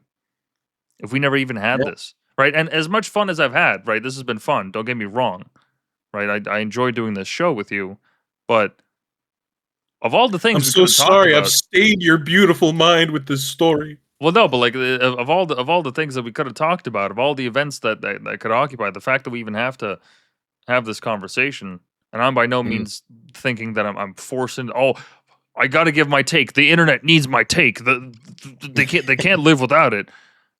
There's a billion take sellers on the internet that will gladly have a much better analysis of the situation and all that than I am. But the value, at least in this show, is that we try to ground it in like what does this actually mean in terms of actionable steps? What actually happened? Well, fucking nothing. Nothing. In a week, we're not going to remember her name. We're not going to remember the ICE agent's name. We're going to move on to something else. None of this fucking matters. That's the takeaway here. That all of this was a fabricated event. Not that it's fake. Fat nothing burger. Not that it's fake, but that like this was nothing. Literally nothing was achieved by this. Nothing good. Absolutely nothing good. And there will be consequences of it, right? This is a meaningful event. I'm not saying that it doesn't have meaning. But when I say nothing, I just mean that there's nothing that is actual, like of substance, that are on demands of either side of the people, on either the left or the right, that is actually going to come of this. This is just, we're getting whipped up by the fucking culture war into taking action against one another, when in reality, our productive energy, right, the finite time that we have on this planet, could be used to build something greater than ourselves, to actually go and seek something beyond our immediate needs of pleasure. Something that goes beyond just chanting a slogan. We only have so much time on this planet, and it shouldn't be spent going to fucking protests. Like, I've said the words fake and gay about 1 billion times this episode.